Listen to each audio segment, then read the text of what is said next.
Assalamu alaikum warahmatullahi wabarakatuh. Büstikayıl maseri, marshdoyl yejeri vejeri.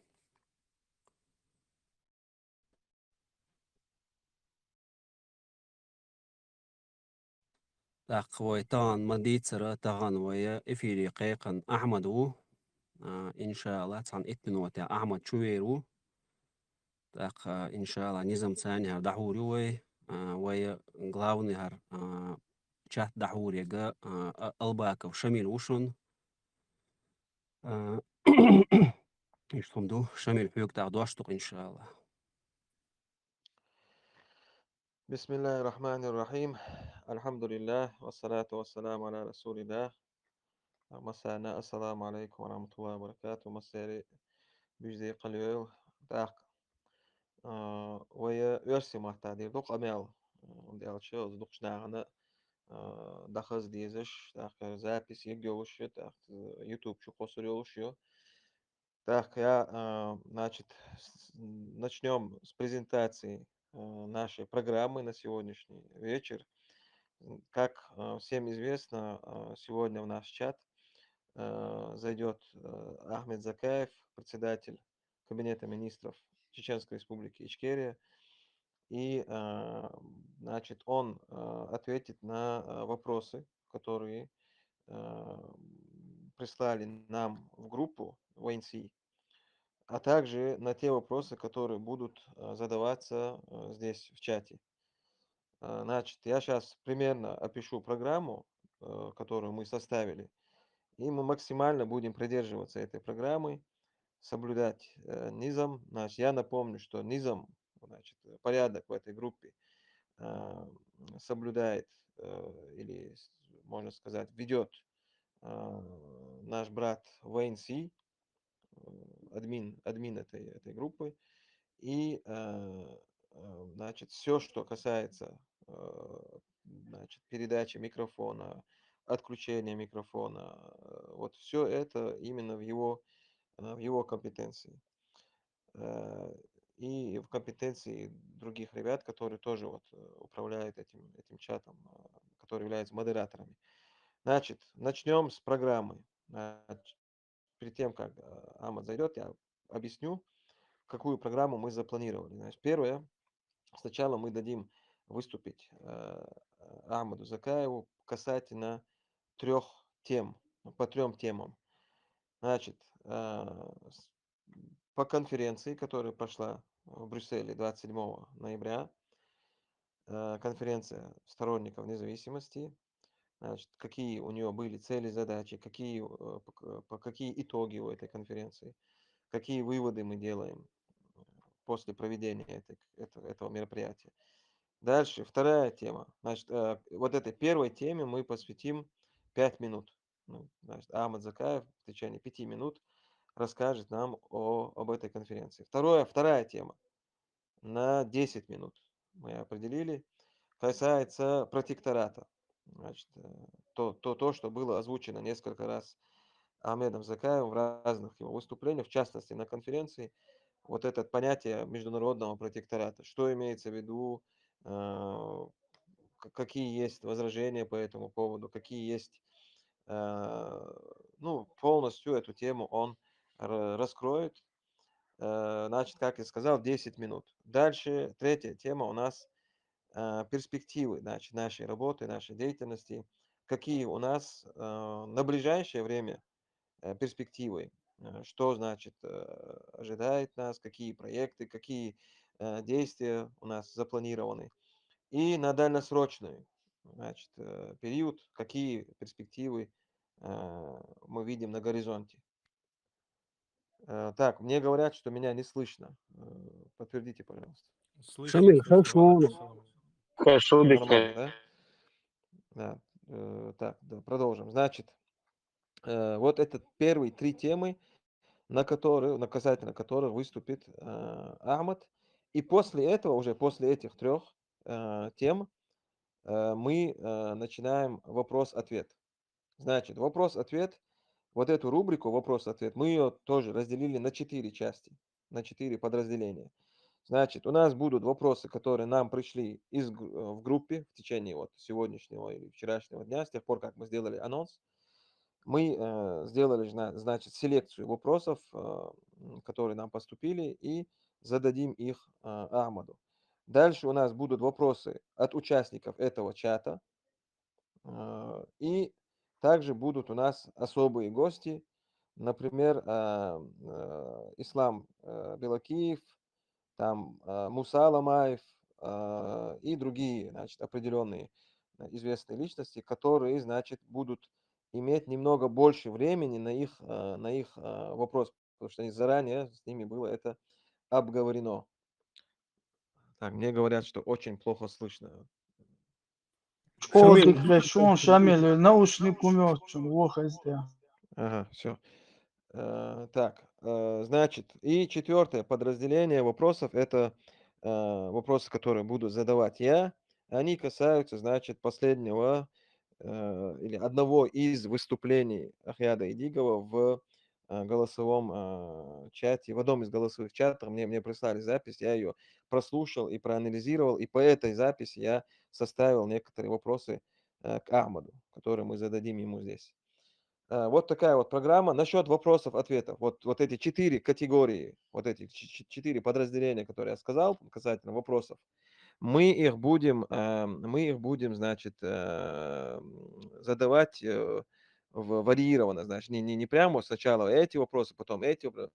Будем мешать одну категорию сначала, потом другую, чтобы не было скучно, чтобы у нас, значит, была программа весьма насыщенная.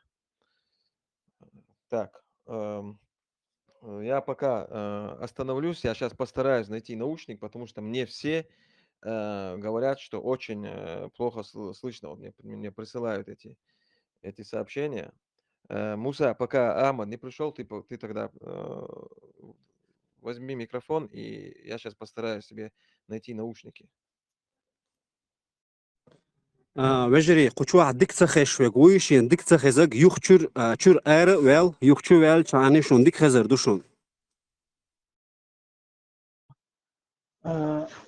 От шамилен те яхна зук тетуга из цаху чу 200 те зук тетуга чадик хез именно iPhone учу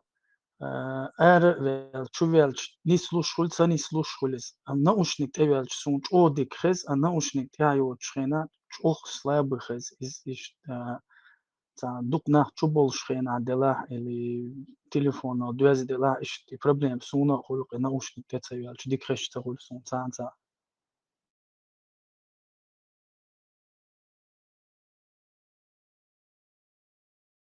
وجري تاخر برنامج شاق ياللص قطوع تانجي خاطر دويتر داتشون يخاطر شا برنامج ويشاق ما يالنا ونظام ثاني دحول شو هرشات تسنديرا يخاطر كيوكش حل ايبنش قيوقع برش إيش كيوكش سرازو دونش كيوكش на микрофон حالته وإحته باتشون تسنديرا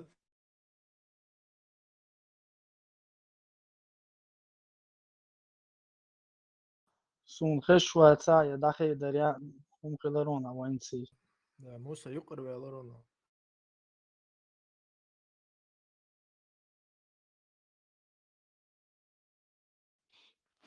Так, Хинз Дико Хазидио. Хинз Мулхашус. ديك خزون شما Я наушники подключил, надеюсь, что сейчас лучше будет всем слышно. شو ديك خشون وش Так, Вайнси, Ахмад, чуви они так? Даду лойвайду. إنس وين خويتر دوش دو إيش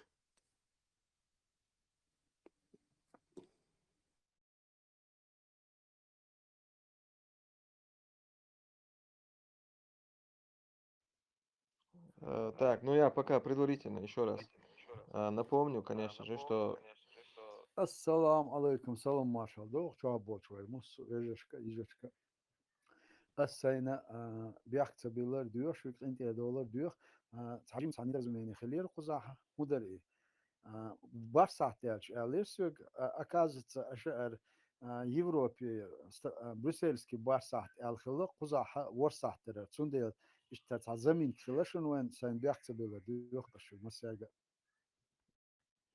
Маршвола, Ахмад, алейкум салам, раматуллах. Та проблемят, из камелди мук муахой. الله يرسل ما شاء الله هو ده الموضوع أنا ده ما هو إنت أشباح شو غدو حبينا وقصة Ахмад, хапурум ц өрсима та камелди дарох. Программ озвучить и нас, где хочет. Так, если ты не против, я тебе еще напомню эту программу, которую мы составили. Мегаду, на каком языке вы будете спрашивать, на том языке я вам буду отвечать. Так, значит, мы запланировали так. Сначала ты выступишь по 3 темам. Значит, во-первых, касательно конференции, которую мы провели 27 ноября в Бельгии, ее цели, задачи, ее итоги. Вторая тема, значит, протекторат, международный протекторат, касательно которого ты несколько раз высказывался. И третья тема – это перспективы. Значит, какие у нас перспективы на ближайший срок, на дальносрочный период, какие проекты запланированы, какие, значит, результаты у нас должны быть в ближайшее время или наоборот, как я говорю, на дальносрочный период. И вот по всем этим темам, значит, примерно, ну, первая тема короче, 5 минут конференция. А вот протекторат и перспективы каждой теме 10 минут мы уделили, ну, выделили. И дальше, значит, после того, как ты вот эти 3 темы озвучишь, после этого мы переступим к разделу вопрос-ответ. Значит, вопрос-ответ, там у нас 4 категории разных видов вопросов. Значит, одни вопросы поступили нам в группу, другие вопросы будут задавать участники вот этого чата. И у нас будут также особые, значит, участники, с которыми предварительно было обговорено. Это Белокиев Ислам, Ламаев Муса и другие, которых мы озвучим. И им немного больше просто времени мы дадим, чтобы они могли несколько вопросов задать. А остальные, значит, простые участники, им мы выделяем по 3 минуты. Вот. И последний раздел вопросов – это вопросы касательно последнего или одного из последних выступлений Эдига Вахьяда в одном из голосовых чатах. И эти вопросы я сформулирую и задам тебе. Вот примерная программа на сегодняшний вечер. Мега, ну, я, в принципе, готов. Как вы меня слышите? Слышимость хорошая? Я тебя очень хорошо слышу. وعليكم Так, السلام ورحمة الله وش مرحبا ودكتور شمولهم وعليكم السلام ورحمة الله وبركاته مرشوال أحمد شاب بيستول شوت شو ميكروفون شو ضايق وش يجي Я напомню, значит, что здесь именно за порядком, за соблюдением порядка группы, значит, следит админ VNC и Сабар Низам. Вот эти два, значит, пользователя, они являются админами этой группы, и они будут модерировать этот чат. Они будут передавать микрофон, если надо, отключать микрофон. И вот именно их указаниям надо следовать. Они являются, значит, соблюдателями нашего порядка. Так, Амад, тогда перейдем уже к основной части нашей программы. Мы тебе даем слово, значит, по этим 3 темам, если ты мог бы выступить и сказать, ну, полное разъяснение нам дать касательно этих 3 тем. Дерес халтах. Толаду, что он. Ассаламу алейкум, салам машал. Дух масяга кица. Allah dal dikens biekham boel, esgen watch Allah dal waydeштек лилуштек шедиа дойл, бусолдна она нохчо хумана пойдя дойл. Ввиду того, что ведущий объявил, что мы будем говорить на русском языке, я перейду на русский язык. И касательно первой темы, которую вы определили здесь, это касаемо конференции, которая прошла 27 ноября в городе Брюсселе. Так, что это было и почему, и какие цели и задачи стояли перед этой конференцией? В целом, задачи и цели, они были ясны и озвучены на этом же форуме, где мы встречались. Я думаю, многие, кто сегодня участвует здесь, если даже не многие, но некоторые были непосредственными участниками этого мероприятия, этой конференции, которая прошла там. А для тех, кто наблюдал за этим в онлайн-режиме или же кто просматривал видеоролики, которые распространили после этого, я хочу дать разъяснение вот конкретно по теме и по вопросу, почему было необходимо проводить эту конференцию. Дело в том, что с началом войны в Украине чеченская тема снова стала актуальна во всех направлениях. И дело в том, что, во-первых, мы сами, то есть наше правительство, правительство Чеченской Республики Ичкерия за рубежом, непосредственно Государственный комитет деоккупации 26 числа в феврале месяце, на второй-третий день начала российской агрессии в Украине, мы заявили о своей готовности принимать участие в этой войне на стороне украинцев. Ну, я не буду повторяться. Дело в том, что вот война в Украине, она открывает новые перспективы и возможности для чеченского народа и для восстановления нашей государственности, то есть для деоккупации нашей страны. И я хочу, чтобы было внести ясность, определенную ясность в вопросах, что такое означало принятие декларации о государственном суверенитете в 1990 году, еще в бытность СССР. И почему важно сегодня говорить об этом, напоминать об этом и исходить и исчислять восстановление чеченской государственности именно с этого дня и с этой даты. Да, перед этим был проведен съезд или общенациональный конгресс чеченского народа. Этот конгресс был организован и проведен по инициативе Верховного Совета Чечено-Ингушской автономной Советской Социалистической Республики. Был сформирован оргкомитет, в числе которых были неформалы, то есть представители общественных организаций и члены Верховного Совета ЧССР. И они совместно организовали и провели этот общенациональный конгресс чеченского народа.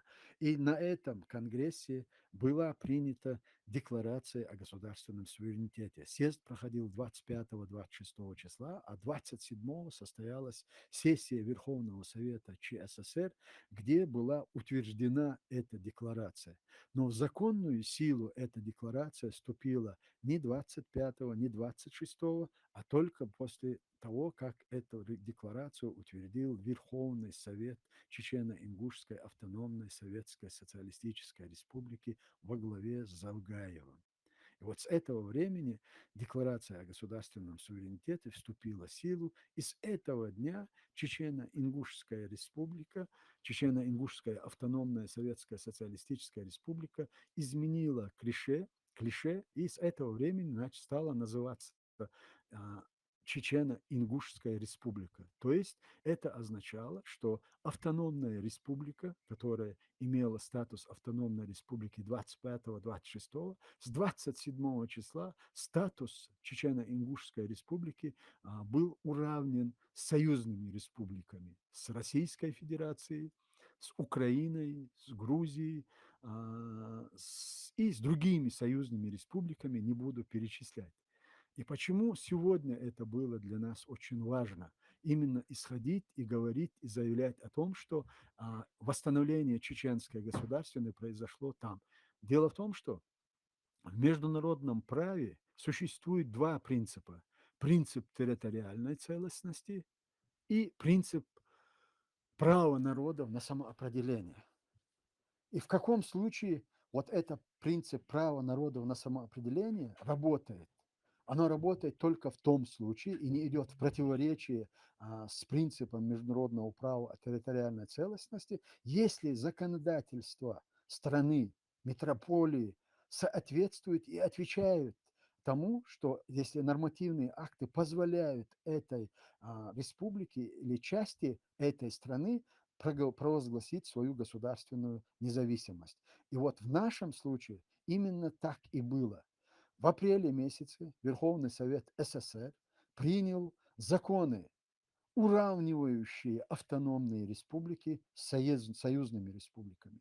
И практически вот тот период и прошел так называемый парад суверенитетов. Но это все было и делалось в соответствии с тогдашними нормативными актами и законами СССР, принятыми Верховным Советом СССР.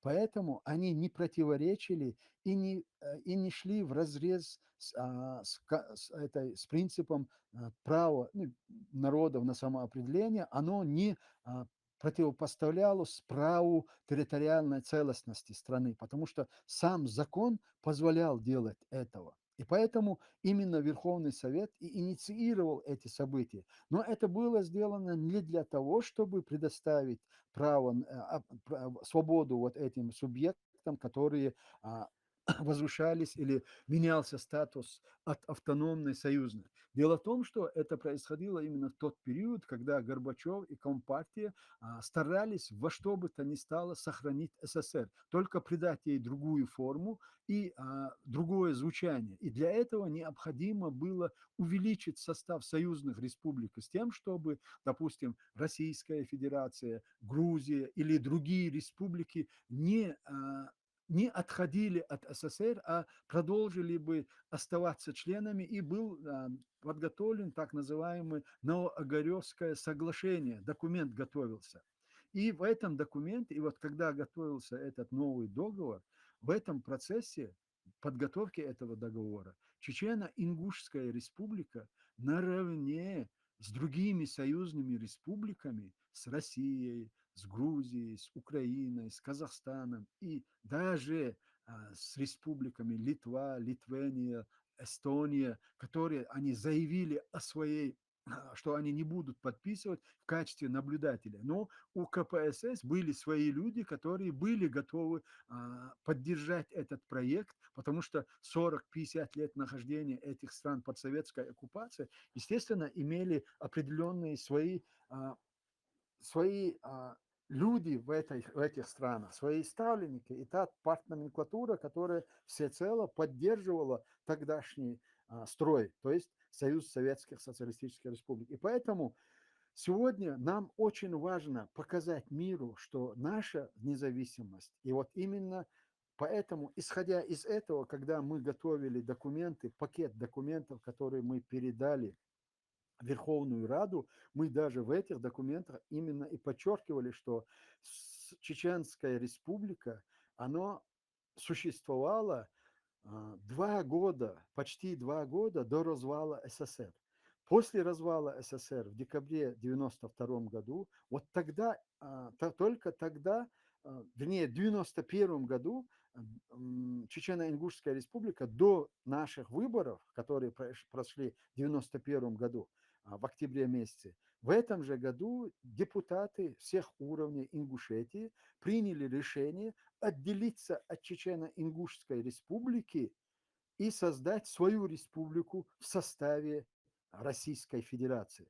Именно поэтому 6 сентября было принято решение о самороспуске Верховного Совета ЧССР. То есть после самороспуска Верховного Совета ЧССР ингушские депутаты всех уровней приняли вот такое решение и о создании своего государства. И поэтому именно мы провели выборы 27 октября только на территории Чеченской Республики. Однако вот эта цепочка правопреемственности и декларация о государственном суверенитете, которая была утверждена в сессии Верховного Совета ЧССР, оно не теряло свою юридическую силу от того, что часть ингушей отделились и изъявили желание создать свое государство. Именно поэтому первый указ президента Чеченской Республики Ичкерия Джахая Дудаева утверждал, то есть утвердил декларацию о государственном суверенитете, то есть он подтвердил эту декларацию, которая была принята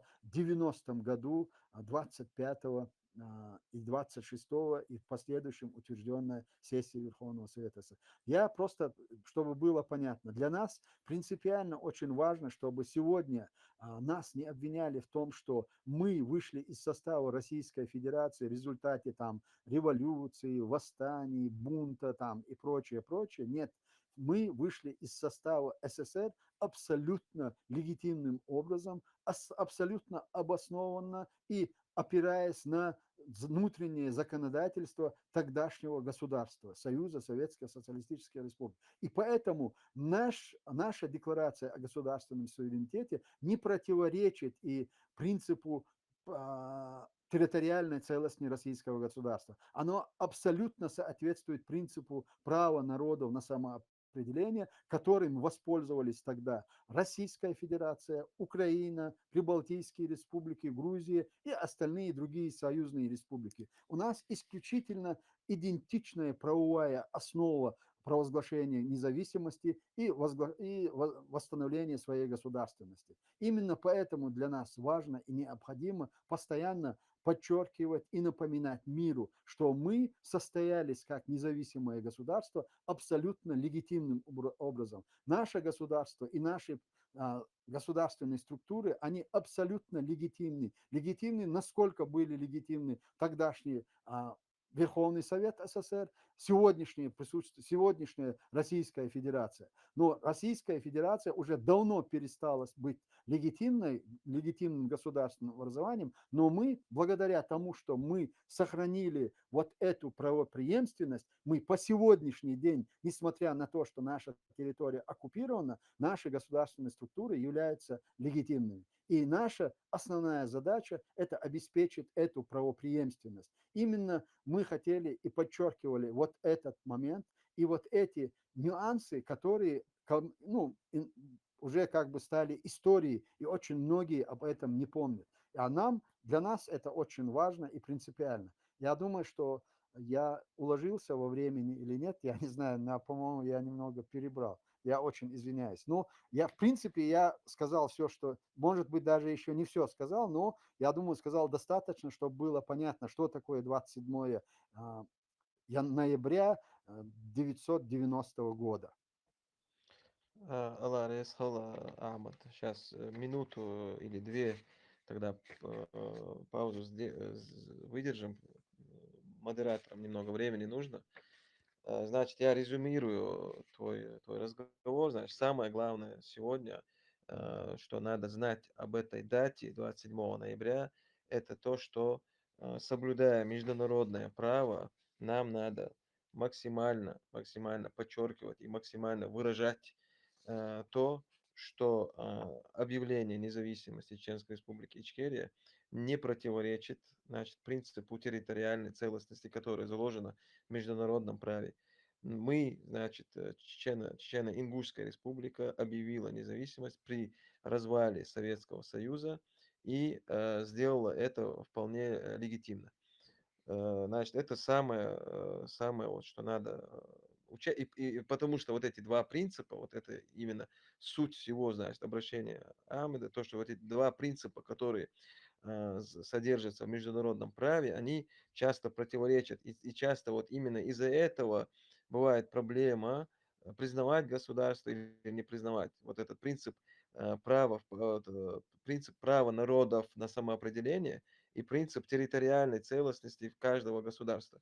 Значит, когда Советский Союз сам объявил о своем распаде и сказал всем, кто, значит, входил вот в этот Советский Союз, объявлять о суверенитете, именно в тот момент мы объявили о суверенитете, так же, как и Украина, так же, как и Азербайджан, так же, как и Грузия и так далее, и так далее. Правильно я резюмировал, Ахмед? Да, если ты считаешь, что это необходимо было, да, правильно, все. В любом случае, ты только подтвердил то, что я сказал. Все правильно. Все, тогда мы переходим, значит, к следующей теме. Вот международный протекторат. Эта тема, она, конечно же, очень резонансная, очень много вопросов к этому принципу, значит, к тому, что ты озвучил, значит, что нам необходимо вот, получить этот международный протекторат на 5 или 10 лет. Вот как бы ты это все вот объяснил и, ну, полностью вот, что касается протектората, если бы ты выразился, ну, 10 минут, как мы договорились, 10 минут я засекаю, значит, до 20-40. Так, Шамиль, я думаю, я даже не потрачу 10 минут, я попытаюсь как бы вернуться в тот график, который вы мне дали, потому что для разъяснения этого вопроса мне не надо 20 минут, 10 минут и 15 минут, потому что это очень простой вопрос. Вопрос в первую очередь для тех, кого мое заявление каким-то образом взбудоражило или вызвало столько непонимания и комментариев, я задам встречный вопрос. Что мы хотим? Мы хотим построить государство, независимое государство, которое отвечает требованиям, всем требованиям, необходимым для того, чтобы мы состоялись как субъект международного права. Если мы исходим из этой позиции, то тогда это абсолютно очевидно необходимость международного протектората на определенный этап, на переходный период. Но если мы хотим создать какой-то анклав абсолютного беззакония, где творится не люди, где предоставлены сами себе и занимаются чем угодно, только не строительством государства. Мы этот этап уже один раз прожили. И мне кажется, чеченский народ и чеченское общество более не допустит того хаоса, который у нас существовал между двумя войнами.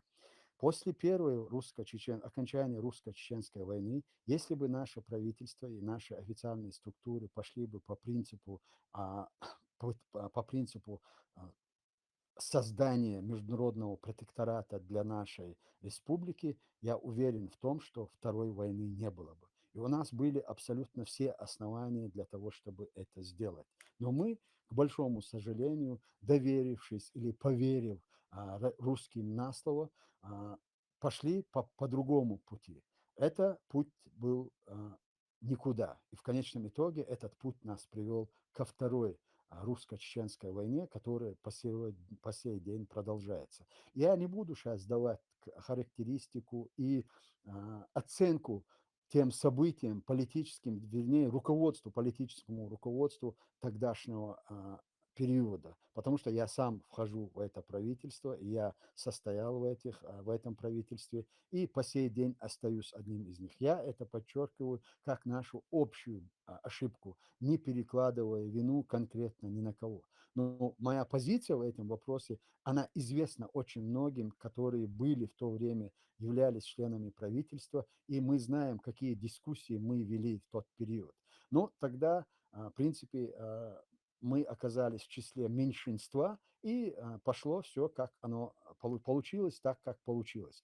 Вот теперь возвращаемся. Зачем международный протекторат? Он необходим для того, чтобы... Вот представьте себе одну минуту, вот завтра Россия отказывается финансировать, мы добиваемся того, чтобы Россия ушла с территории Чеченской Республики, мы стали свободными и независимыми. Следующий наш шаг, да, в первую очередь, мы должны провести выборы, избрать власть, которая будет иметь мандат от чеченского народа, чтобы вести в дальнейшем переговоры и с международным сообществом, и с Россией, и, вернее, с остатками от России, которые к тому времени, я не знаю, как оно будет называться, но уверен в том, что того государственного образования, когда речь пойдет о деоккупации нашей страны, вот этого российского государственного образования не будет, вместо него будет что-то другое. Ну, вопрос не в них, теперь вопрос в нас. Чем мы будем кормить наш народ? Что мы должны будем делать? Вот люди, которые привыкли последние 22 года получать пенсии, пособия и жить на этих подачках, которые Россия специально, лишив чеченский народ возможности работы, не отсутствия рабочих мест, просто как на наркотик посадили на эти пособия и пенсии. И сегодня нужно исходить из того, что специалисты мне не дадут соврать, вот от той экономической основы, которая у нас была до начала Первой войны, у нас сегодня существует 3%. 90% безработица. Вот эти 90% чеченцев, ингушей и представителей других народностей, которые находятся на территории Чеченской республики, оккупированной, они получают какие-то социальные пособия и пенсии. Вот 10% это силовики и бюджетники, которые сегодня, это врачи, учителя. Вот теперь у меня вопрос. Если мы не сумеем сформировать какую-то структуру, какую-то администрацию, которая будет способствовать тому восстановлению нашей экономики, инвестиций, просто я пойду по важности этих вопросов. Да? Вот мы восстанавливаем суверенитет, мы провели выборы. Вот что дальше? Кто работает в наших структурах государственной власти? Вот кто и кем эти люди подготовлены? Мы знаем, что на сегодняшний день люди, которые живут на территории Чечни и занимаются чисто бюрократической работой, государство – это бюрократия, это бюрократическая машина, которая необходима. Просто для аналога, для примера приведу. После Первой войны, когда мы восстановили государственные структуры и мы начали работать,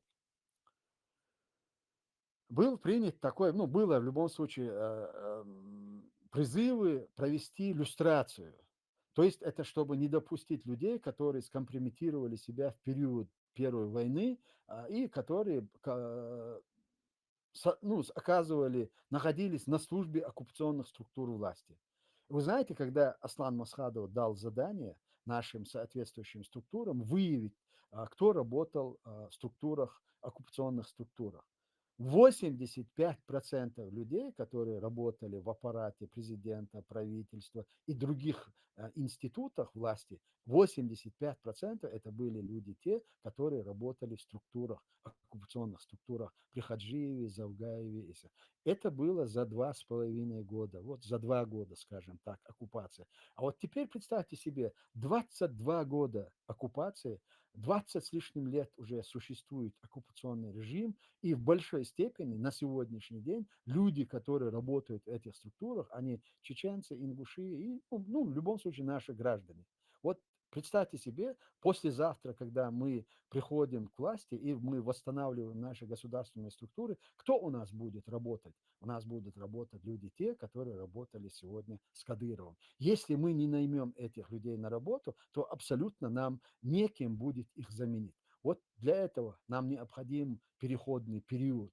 Необходимо, чтобы мы направили своих людей, молодых людей на учебу. И вот для того, чтобы они обучались, куда мы их будем направлять, в какие структуры и в какие страны мы их будем направлять, это необходимо будет определять каким-то коалиционным администрацией, которую мы должны создать из государств и стран. Это мое видение. Я знаю, что такое международный протекторат, и вы знаете, что такое в таком прямом смысле слова подопечная территория, международный протекторат, что и кто имеется в виду. В данном случае это все есть в Википедии и других информационных ресурсах, которые человек может взять и прочитать. Но в данном случае мы являемся абсолютно исключением во всех этих моментах, которые указаны в Википедии или в других каких-то международных ресурсах, которые дают разъяснение международный протекторат, подопечная территория. Мы должны создать что-то новое, универсальное. Да, у нас должна существовать администрация. Вот другой вопрос. Какую валюту мы после того, как мы деоккупируем нашу страну, какая валюта у нас будет функционировать, какой валютой мы будем пользоваться? Российским рублем? Мы это уже пробовали, если вы помните, по окончании после Первой войны, когда мы были привязаны к российскому рублю, совершенно мы были абсолютно от них зависимы по всем направлениям. И они нас довели до того, что у нас в республике начался хаос, похищение людей. Это же помимо еще политического заказа, это люди считали себя вправе каким-то образом зарабатывать и выживать. Я просто свой личный пример приведу. Где-то 1:30 ночи я шел с работы, я специально так отстал от ребят, чтобы самому пройтись пешком по городу. Я шел по городу и в районе Дом печати, там была площадь, я смотрю, там один стоит с автоматом, другой что-то копает. Я тогда был министром информации, печати и связи. А у нас очень была серьезная проблема. Проблема в чем заключалась? Откапывали вот эту кабеля, откапывали и их сдавали в качестве такого драгоценного металла. Я подошел, они, естественно, эти люди серьезно, они очень удивились, потому что 1:30 ночи я один, без охраны, без кого-либо, я к ним подошел. И я говорю, что вы здесь делаете? Он так поставил лопату и говорит, пытаюсь хлеб заработать. То есть он считал, что это правильно, и что он зарабатывает на хлеб, вытащив этот кабель, испортил вот эту инфраструктуру, создав проблемы, но, однако, завтра, продав этот кабель, он должен был купить хлеб на свою семью или для себя. Ну, это просто тот нюанс. Естественно, что надо было с этим человеком делать? Естественно, я его попросил завтра утром приехать ко мне на работу. Они действительно пришли, вдвоем они пришли, ну, и проговорили, попытались выяснить, куда можно устроить на работу, что можно сделать. Но этих рабочих мест просто не было. Их не хватало даже на тех, кто были участниками этой войны и военной кампании, Первую военную чеченскую войну. Просто сотни тысяч людей, которые оказались без крова, без хлеба, без средств существования, без рабочих мест. Естественно, среди них можно было найти людей, которые шли на преступления, которые совершали преступления, которые вели незаконный какой-то промысел для того, чтобы прокормить свои. Оправданием этому было то, что не на что жить. И вот мы окажемся в той же ситуации, если мы заранее, заблаговременно не продумаем все эти варианты. И для этого нам необходимо будет, это не я буду делать, и не мои соратники, скорее всего, но этим должны будут заниматься вы, молодые люди, которые должны строить государство, которые должны укреплять это государство. И вы должны пользоваться исключительно теми инструментами, которые сегодня приемлемы для всего мира, для цивилизованного мира. Но у нас есть другой вариант. В отличие, когда мы говорим о международном протекторате, я не имею в виду, что мы должны занимать какие-то деньги и попасть в долговую яму с тем, чтобы мы потом вообще не могли выкарабкаться. Мы должны понимать того, что наша страна была оккупирована. И все эти годы российская власть и Российская империя, уничтожив всю нашу инфраструктуру, я не говорю уже о том нефти или чего-то, которые они выкачивали. Дело даже не в этом. Они уничтожили всю нашу экономическую инфраструктуру. И должен быть учрежден международный трибунал по этим военным преступлениям. Естественно, одним из аспектов, который обяжет территорию России или те субъекты, которые в последующем распадутся на части после Российской империи, или страна, которая трансформируется в какое-то другое государственное образование, я не думаю, что эта страна объявит себя правопреемником России, потому что за ней в этом случае останутся очень серьезные долги и моральная, нравственная ответственность за все то, что было сделано. И поэтому нам необходимо будет вернуть наши средства, вернуть компенсацию или контрибуцию, репарацию от России, уже исходя из того, что вот здесь, на Западе, в западных странах и европейских странах арестованы тысячи, миллиарды, триллионы российских средств, российских денег. И вот наша доля, когда она будет перенаправляться, вот эти конфискованные или замороженные валюты, российские рубли, российские деньги, когда они будут распределяться по странам, по Украине, Грузии там, или Молдове, мы должны заполучить нашу часть этой контрибуции. И мы должны говорить об этом месте уже с нашими союзниками. Вот эти наши союзники, с которыми вместе с нами создадут какую-то временную администрацию на переходный период, это будет сделано помимо той нашей официальных структур и нашей власти, которая изберет чеченский народ. Вот эта администрация, международная администрация в качестве международного протектората, она должна будет добиваться того, чтобы часть этих денег были направлены в Чечню. Таким образом, мы избежим попадание в долговую яму. Но и при этом мы можем решить социальные проблемы нашего населения, и таким образом мы можем инвестировать эти же средства в нашу экономику с тем, чтобы создавать рабочие места и прочее. И дальше нам нужно будет направлять молодых людей на обучение, наших дипломатов, наших военных, высшее военное руководство. Мы сегодня создали, восстановили Министерство обороны в Украине, но при этом у нас не хватает высококвалифицированных военных офицеров. Но да, они у нас есть, но они служат в разных армиях и разных структурах. Нам нужно будет подготавливать своих военных. И где их нам надо будет подготавливать? Это тот же вопрос. Да, вот теперь вопрос религиозный. Кто будет входить в эту администрацию? В мире существуют мусульманские страны, которые являются и членами НАТО на сегодняшний день. Поэтому у нас абсолютно есть выбор, с кем мы должны будем договариваться. И мы будем договариваться с теми странами и государствами, чтобы это не противоречило нашим религиозным каким-то аспектам. Я думаю, я уже перебрал, и я думаю, дальше я буду отвечать более на конкретные вопросы. В общем, что такое международный протекторат? Это та необходимая структура, чтобы мы восстановились как страна, как государство, и при этом мы не будем никому ничем обязаны. Мы должны сделать именно так, что мы не будем попадать в какую-то долговую яму, от которой мы в последующем не сможем вылезти. А как это сделать? Это уже дело наших молодых людей, политиков, которые сегодня получают квалифицированное высшее образование в самых престижных вузах Запада и Европы. Это будут вопросы наших религиозных студентов, которые соответствуют ли это исламским принципам и нормам, будут определять другие молодые люди, которые сегодня учатся и становятся духовными лидерами, духовной частью нашего общества. Я думаю, что такого мощного потенциала в истории нашего народа у нас никогда не было. Несмотря на все такую видимость, что мы разобщены и несостоятельны, мы сегодня едины как никогда, мы сегодня состоятельны как никогда, и у нас есть огромные перспективы в будущем. И я смотрю на это с большим оптимизмом. Шамиль, я перебрал снова время, но я закончил. Алла, Раис Хайлович, очень развернутый ответ.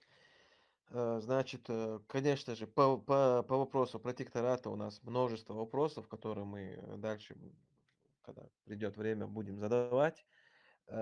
Теперь осталась последняя тема, касательно которой мы хотели бы, чтобы ты выступил.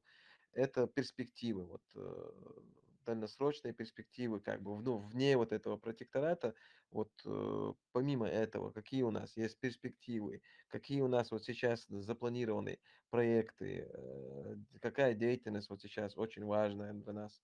Вот насчет этого, если ты, ну, давай 5 минут, было 10, так как ты вот эту тему протектората разъяснил дольше, тогда на эту тему 5 минут.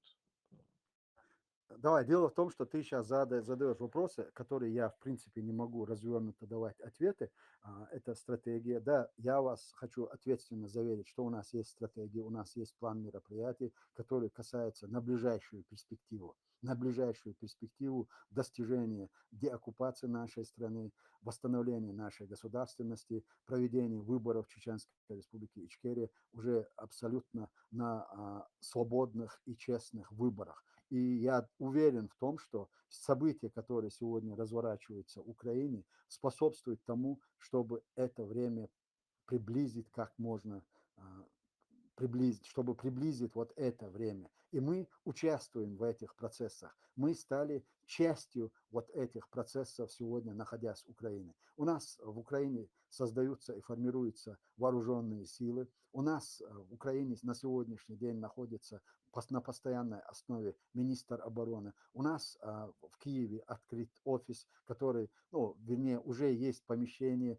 этот офис будет скоро открыт. У нас есть реальные возможности. Вот та рокировка, которую мы провели в правительственных структурах, мы по поводу назначения министром иностранных дел молодого человека, нашего соратника. И у нас по линии МИД запланированы очень серьезные работы, которые дадут в ближайшее время исключительно важные результаты, которые станут для нас всех, кто переживает за нашу страну, кто считает, что страна должна быть свободной и независимой, кто желает деоккупации нашей страны, для них это будут очень хорошие новости. Но более этого я пока что вам сказать не могу, потому что это стратегия, которую мы определили, есть это план нашей работы, который мы должны будем проделывать и делать что-то официально, что-то конфиденциально. Но если мы сегодня раскроем наши карты, мы знаем, что под каким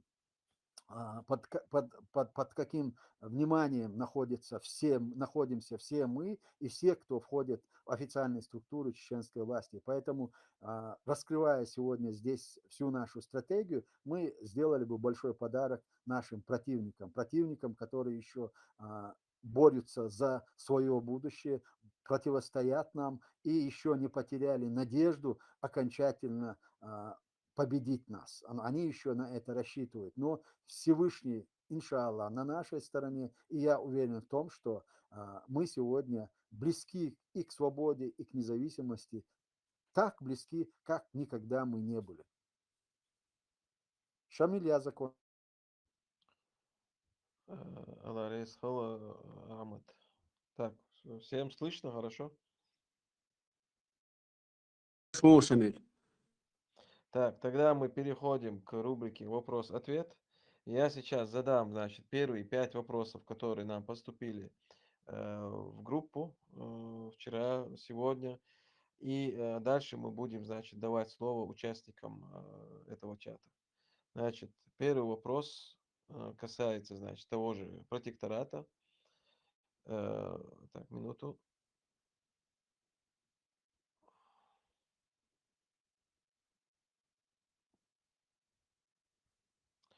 Так, зачитываю вопрос. Ахмад Делрейс Ханон Хокчуварн. Мой вопрос будет касаться озвученной на прошедшей недавно конференции в Брюсселе идеи о протекторате. Эта идея воспринята многими нашими гражданами неоднозначно. Значит, вопросы. Раз. Что конкретно подразумевается под этим протекторатом в нашем случае? О каких конкретных пунктах идет речь? Назови, пожалуйста, основные. 2. Не было бы ли правильно, если бы мы вместо протектората попросили бы от ООН помощь в виде миротворческих сил на время избрания и формирования новых ветвей власти ЧРИ? И третье, если наше правительство в изгнании все-таки будет настаивать на протекторате, то считаю, что этот вопрос относится к тем наиболее важным вопросам, по которым, как того требует 16 статья нашей Конституции, должны проводиться референдумы. Согласен ли ты с этим? Вот это первый вопрос. Так, по первой части вашего вопроса. Я думаю, что частично я сказал об этом, но еще дополню, как раз таки пользуясь случаем, что этот вопрос касается непосредственно этой темы, которую я не до конца раскрыл даже. Дело в том, что вот что мы подразумеваем под международным протекторатом. Вот надо в первую очередь, мы должны будем, это не тот проект и не та форма протектората, который мы сейчас до сих пор имели и знали в мировой практике. Если обратиться напрямую к миротворчеству, к Организации Объединенных Наций и запросить миротворческие силы для наведения контроля, это одна часть, допустим, вот этой программы. Но если через ООН это делать, это есть такое понимание, так называемая подопечная территория.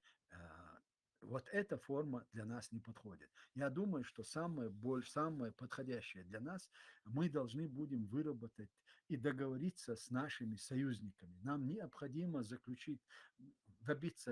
достичь соглашения с разными странами по отдельности. Допустим, одна из этих стран, Турция, это Англия, это Азербайджан. Можно будет еще перечислить. В зависимости и прибалтийские республики, страны, Польша. Вот, допустим, у Украины на сегодняшний день, если исходить из новой формы протектората, 50 с лишним государств сегодня стоят на защите интересов украинского государства. Кто-то обеспечивает оружием, кто-то боеприпасами, кто-то деньгами, кто-то оказывает другую гуманитарную помощь, принимает беженцев, рассредотачивает их по Европе. в принципе, 50 с лишним стран. Но для нас, в нашем случае, я думаю, что после периода, постоккупационно, после деоккупации нашей страны, если даже у нас будет 2-3 страны, с которыми мы договорились об их протекции на этот период и обозначив конкретные цели. Первое – это экономическая сторона. Это что? Чью и какую валюту мы будем, какая валюта будет действовать до того момента, пока мы свои деньги не издадим на территории республики. Я не думаю, что мы должны быть привязаны к российскому рублю, к которому будут привязаны очень многие регионы, если даже Россия трансформируется в какое-то другое государственное образование. Они на какой-то период будут привязаны к этому рублю. Но я считаю, что чеченцы и Чеченская республика не должна быть привязана к этой валюте, потому что у нас наша валюта есть, она сделана. Ну, на то, чтобы мы его получили и мы его сумели ввести на нашей территории, на это потребуется время. Это одна сторона. Зачем нам? Вторая сторона – это нам нужно подготовить специалистов по разным направлениям, по ведению административных дел, по линии МИД, дипломатов. Нам нужно будет подготавливать наших военных, нам нужно будет подготавливать нашу полицию, которая сегодня отвечала бы тем самым важным, принципиальным отвечала бы вот этим вызовам, которые скажутся и будут иметь место на нашей территории после деоккупации. Именно поэтому на переходный период нам необходимо будет заручиться поддержкой. Нам необходимо будет заручиться поддержкой нескольких стран. И вот для того, чтобы мы это могли, нам нужно будет договариваться с этими странами. Я это еще раз подчеркиваю, у меня нет готового рецепта, но я 100% знаю, и то, что мы сегодня в нашем правительстве и с нашими коллегами разрабатываем программу по этим направлениям, она просто будет необходима. Но реализовывать ее будем, скорее всего, не мы, а реализовывать эту программу будут уже те, кого народ изберет после деоккупации нашей страны и после выборов, которые должны пройти на территории Чеченской Республики просто сразу после деоккупации, через 2-3 месяца. Потому что на сегодняшний день стопроцентного мандата вести какой-то, тем более такого рода серьезные переговоры с международным сообществом, у нас нету мандата и нету ни одной политической силы, которая может. У нас наше правительство и Государственный комитет деоккупации на себя взяли полномочия и власть только в качестве деоккупации нашей страны. Сегодня нам никто не платит зарплату. И все, что мы сегодня делаем и пытаемся сделать, оно направлено на деоккупацию нашей страны, восстановление конституционного строя на территории Чеченской Республики. И вот после этого уже власти и люди, которые будут избраны чеченским народом, у них будет свой мандат, и они будут определять это уже с другими международными институтами, саму форму этого протектората. И поэтому не надо будет проводить никакого референдума. Дело в том, что мы сегодня, у нас таких возможностей и нет, и мы сегодня не на этом этапе, чтобы мы говорили о международном протекторате, который касается непосредственно территории Чеченской Республики. Но да, мы сегодня работаем с международными организациями, мы работаем с политиками, странами, с представителями, как правительство, находящееся за рубежом, как правительственная структура, которая пытается добиться деоккупации нашей страны. А вопросы международного протектората и в последующем, как и в какой форме оно будет реализовано, это вопрос будущего и уже других людей, которые придут и будут избраны чеченским народом. Так, значит, если я правильно понимаю, вот в этом вопросе второй пункт, вот о том, что не было ли правильно попросить союзническую помощь как бы от ООН.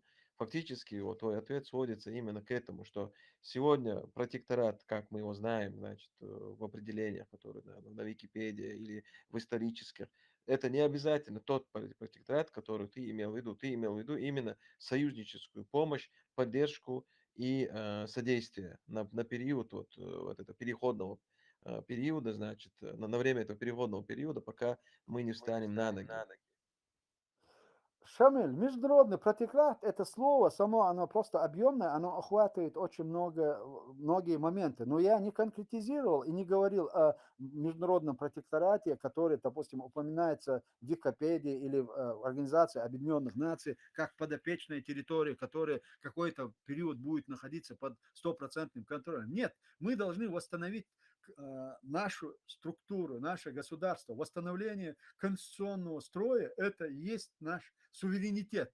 Но уже восстановив этот строй и восстановив нашу государственность, деоккупировав нашу страну, избрав нашу власть, вот эта власть, она уже будет работать с международными институтами, с другими государствами, с президентами, с правительствами, с кем они будут договариваться по поводу вот всех этих вопросов, которые мы здесь затрагиваем. Но, на мой взгляд, нам это просто необходимо. Обучение военных, обучение специалистов, обучение наших людей, которые будут вести канцелярии, административные работы, дипломаты, алимы, которые должны будут работать в наших мечетях, которые должны будут духовно воспитывать и восстанавливать, возрождать нашу религию. Ну, в любом случае, не то, что возрождать, но избавляться вот от того мракобесия, который сегодня насаждает оккупационный режим в лице Рамзана Кадырова. Вот по всем этим направлениям нам необходимо будет время,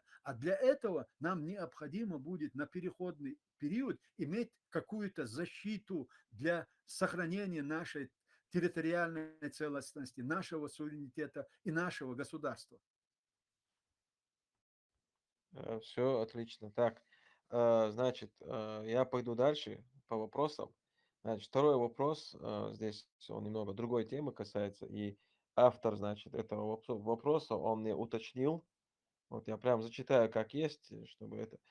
Значит, я знаю, Хуагал Гайву, но все равно ты представитель Ичкерии, без обид за такой вопрос.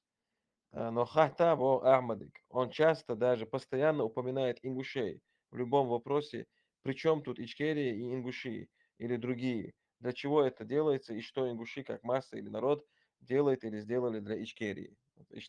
Хаттер цедич цавол жоп аделш голкнуорка. Дел Ресвуд, я считаю, что чеченцы и ингуши – это самые близкие родственные народы. И когда мы были вместе, как единый народ, мы были очень сильны, и мы были,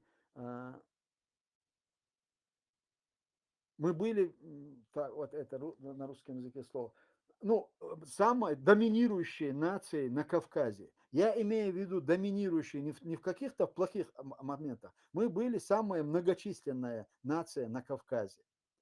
Но никогда у нас не было противоречий с нашими соседями, несмотря на то, что мы по количеству превосходили десятки раз окружающих нас стран и наших народов.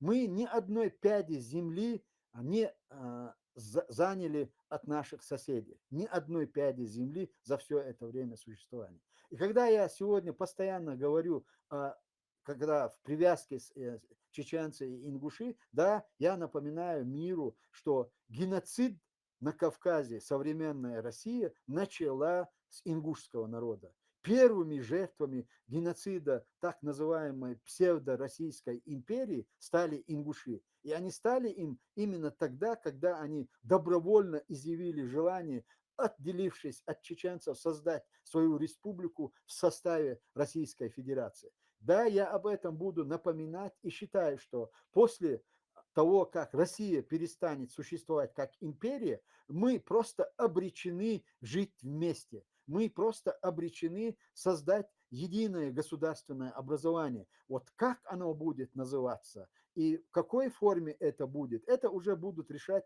наши поколения. Но что на Кавказе будет сформировано какое-то общекавказское единое государственное образование, я в этом абсолютно уверен и не сомневаюсь. И в этой стране, в этом нововозникшем государственном образовании самыми близкими родственными народами являются чеченцы и ингуши. И мы должны будем вместе решать будущее этого государства и тех стран, которые по неволе или по воле окажутся под каким-то в едином правовом пространстве вместе с нами. И я уверен в том, что мы справимся с этой задачей. Алла рез да, барца бойлой. Так, теперь я еще один вопрос задам, и а, после этого вопроса мы уже будем давать слово нашим участникам. И мы, значит, договорились, что будем давать по 3 минуты каждому участнику на вопрос. Так, значит, последний вопрос из этой первой серии звучит так. Э, Ахмад, можете рассказать немного о своей биографии? Детство, школа, студенчество. В какую школу ходили, в какой институт, где работали после института? И два, значит, второй вопрос связан уже с Второй войной. Можете рассказать, когда и как получили ранения в Грозном, и когда и как покинули город? Кадыровцы массово распространили клевету о синем наряде и переход в Грузию через КПП в Осетии. Спасибо. Я думаю, человек, который задает вопрос, его интересует в большей степени вторая часть этого вопроса, а первая, она просто так оформлена с тем, чтобы задать второй вопрос. Ну, мою биографию все знают. Родился в Казахстане, учился в Урус-Мартановской школе, в последующем поступил на хореографическое училище в Грозном. После окончания этого училища поступил в Воронежский театральный институт. После окончания института работал актером в театре 10 лет, потом был избран председателем Союза театральных деятелей Чеченской Республики, Чечено-Ингушской Республики, тогда еще была единая республика. В последующем я был назначен, в 1994 году был назначен министром культуры Джахаром Дудаевым. И с этого времени я нахожусь в составе правительства Чеченской Республики Ичкерия. Относительно второй части вопроса, я получил травму, это было конец января, буквально за несколько дней до начала выхода из Грозного. Из Грозного я был выведен вместе с основной силой, с основными группами. Кстати, я один только был вывезен в этом направлении. Те, кто у нас находились в госпитале, были переведены через Старую Сунжу отдельно. Шамиль и Асламбек, они посчитали, что если я буду среди тех общей массе, которые из госпиталя переводят, что это может быть очень, что это может быть опасно для всех, если пройдет информация, что русские попытаются все это перехватить просто из-за даже одной фамилии. И поэтому меня решили вывести из Грозного по общему коридору, по которому шли все наши бойцы из Грозного. Ну, в последующем я был в Урус-Мартане, некоторое время находился, потом в Атагах, потом меня перевезли в Ингушетию, и больше месяца я находился в одном населенном пункте Ингушетии, и весь этот населенный пункт, в принципе, знал о том, что я нахожусь, и они поочередно дежурили вот вокруг этого населенного пункта а, с тем, чтобы меня защитить. Для этого населенного пункта я не буду пока еще называть, не буду говорить о названии этого населенного пункта, но эти люди еще живы, они находятся дома. И через месяц меня перебросили в Осетию. Опять-таки это было сделано уже это было решение Аслана Масхадова. Он передал деньги через одного человека, и на эти деньги меня перевезли сначала ингуши меня перевезли в Осетию, в Северную Осетию, оттуда в Южную Осетию, и через блокпост Южной Осетии меня передали грузинам, и грузины меня повезли уже дальше в Тбилиси. Я обо всем этом подробно написал в своей книге, где я подчеркиваю кавказская солидарность, как она проявилась относительно и касательно меня. Ингуши, которые были во вражде с осетинами, они передали, ингуши передали меня осетинам, осетины передали меня в Южную Осетию, южные осетины, которые находились во вражде с грузинами, передали меня грузинам. В принципе, эта история расписана, и я считаю, что для будущего, и когда мне говорят о том, что состояние ли мы создать единое государственное образование, я привожу именно этот случай, который был со мной. Несмотря на все, что происходило на Кавказе в тот период, вот эти 3-4 национальности, которые находились в кровной вражде между собой, в случае со мной, они все проявили именно кавказскую солидарность. И каждый из представителей этих национальностей говорили: позор на нашу нацию и на народ, если с ним произойдет что-то на нашей территории. Началось это именно с Ингушетии и закончилось это Грузией. Через Северную Осетию, Южную Осетию и в конечном итоге в Грузию. А вот относительно этого синего наряда, я его адресовываю тем, кто это озвучивает всегда. Да? Просто было очень много людей вовлечены в этот процесс моего перехода на сторону Грузии. И поэтому очень много свидетелей, чтобы я мог не комментировать вот их. Allah resno del si doil otsnio حاولت حوشن bolcherga diyorum del ya. Alhamdulillah.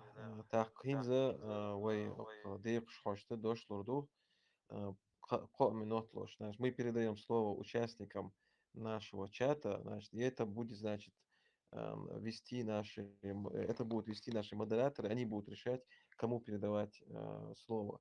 И надо засекать время, значит, по 3 минуты. Так, Вайнси, даю тебе, значит, ديل ريسول слово. شو مكان وحمد هنا ديل ريسول دق تاع حلخر دواشة موسى قردو دام الله لما يف موسى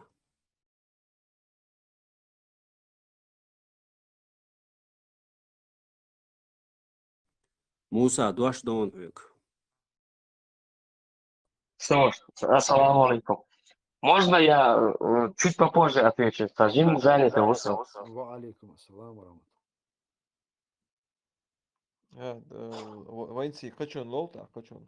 يقدو إسلام بلا كيف ويقشوا Ислам, Чуавас, он Чуаву изладу шуй, но у него не получится задать вопросы. Это нах бяхкан бовший волчусь, бяхк мобил бахцу. Так, другим передавай. Так, когда был человек, да, дождь алуа. تاق أبو بكر ويقشوا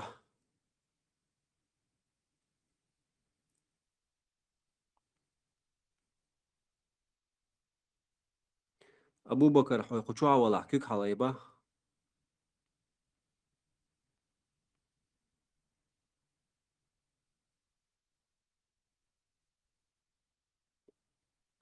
أبو بكر وين لاسمع وينسي السلام عليكم ورحمة الله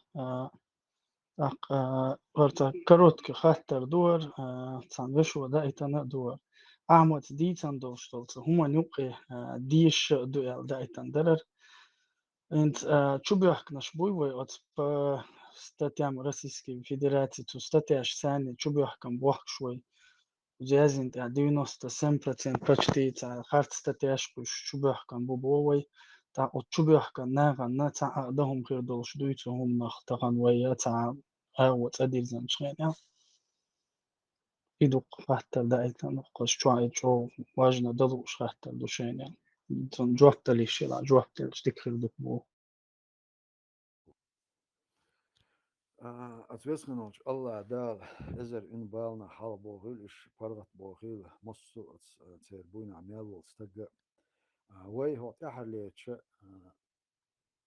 притчера эдуа из веш дештол ждаида я веш яштол зеленит я нух институты вот адал что шкият я вай инах хахца беши цер хот я вай ordinini ortodoxi ve tauma ta akir dadela that's инсах шала душ болчана ожука болчве вот гакаде де швашна правительство де швашна дохар шиезер барол чара харве хук яш телячани дюн да азда диош болчна хан хуш ду иза ахве хета от صعبول شيخ يوصل ثاني ويتعديتر دو دق دول ديتر دا ديتر دعو دو ايش خينا وقد دق دوج دقيقة حلقة دقيقة هر خاطر دروي بيلقو داخني وتوي شريعة كميتي غولاني تار بوربان تار وين تار دقد ولا تار غولاني ويبوغ دعبولي نقبر تغنى ويدولش توش حول هيتس ويتأحر خليو الكونفرنس تصع بونت ريزوليوتيو ايو بونت وتير ايويت الى تسجى ويضيع نيك داسيا جوشك ايوين ليلدر بحان هودو تغن ليش دينا هروي ايدل كيب هر بريو بيينز تنس بوه وين لردر وكن شو دوخ معن هودو وتصديق حقوش تو is هر تصدلا وتسوي غاسق شوين حدل ديش تو ريتسي شوزلا دلا وترسي انه ويز ديندول ماشري دوغور تابتر دوي تعزد اسبوع ديوست ايفري تولشرا اصلا هني يلسني كجازدين ابو اسينا وخارج مش بتشخينا وبتشالق وكونستيتوسي قوبلين الاتس تولسون غاسق شت الاتس شاش وتشو حلقشت اما دين دول زي متوات دوشاش ال ريباراتسي كونتريبوتسي ايشاش ويباتي تيرو الاتس يهمدو تولسون شي ازر شول شي ازر شراحه اصلا مسخادوس яздина от Женевский конвенции швей агорха кюгяздина тем агон шмули лурит он моби буя. То есть инс версимата эльче царь чубяхкан был наха одине ню алил что низам тяни соответствие Женевской конвенции еще военнопленный шбу. Царь статус военнопленных или еще комбатант шхби шбу еще Россия ну тана харвай айдал да свой почал яц боша и инкарон яша и шабахпар. Amma hins tağın قوالدل دولش كيلش حولها هو عيدل خلر ويبتشال خلر ويليلوش بول قسم ويحبي ان بول قسم هرتسا بتشال نظام من شبوخت احر حبوخ خلر بوغ ودنيا اعتج ادر يوينا او دوخ كوندو او ميخلوندو اوتشين ثاني دوز دو تان ليش دينا ودعميل ديشتهم وي طبعا ويش موخ يسر اللي بباخر تشنز ديز دو ويبتشال ويعيدل دو ويعيدل تان ارع دلها اما عيدل كيف يوصل يشا وحداخ كندو وإستوريا دقو مسل شدو قيش بتشالقش يهم إشت لردر بهاندلش يبتشالقش ماشيول يبتشالقش يسري يعني شيء الهر يولر أتعرف تصدق دو تغن ويشعبخش بالناخ ويتغن دنيا نيوك ديل ديش ديك دولش ديكي يتقيال إذا شعبخش بالناخ هو نتصع نتصعهم يستيال ما يوللنا حلقة ديك ويبرغت بيش برغت بولت بيش مق ناخ شوت يعوي بيش بول ويتصا ستنا باتشون يوين ستنا باتشون تغنا أتومن جنيفسكي كونفنسيش ألا شي إزر شراحة أصلا مسخادة تشيز وي أرهار مينستري غولاني إكيخ تسك دعدي لشون إكيخ يازدين تسك تشوا دولشتو إكوبي دокумента إزويغايو تنديلا أتستيتويش وأتستيح هرغوق تان ماش دال دول ديل شو أستيح أهيج متكي قوي دال مولا وإديت دينا دات شو تعوي قاهو يقدو إن شاء الله دال مولا بارك الله عمد تاق يوخ خاطر دويتوك موسى هاي خاطر ديا السلام عليكم مشهور أحمد. وعليكم السلام ورحمة الله ديلر سلام ماشو الموسى هنا У меня такие более-менее простые вопросы, но и как бы из народа. Это первое.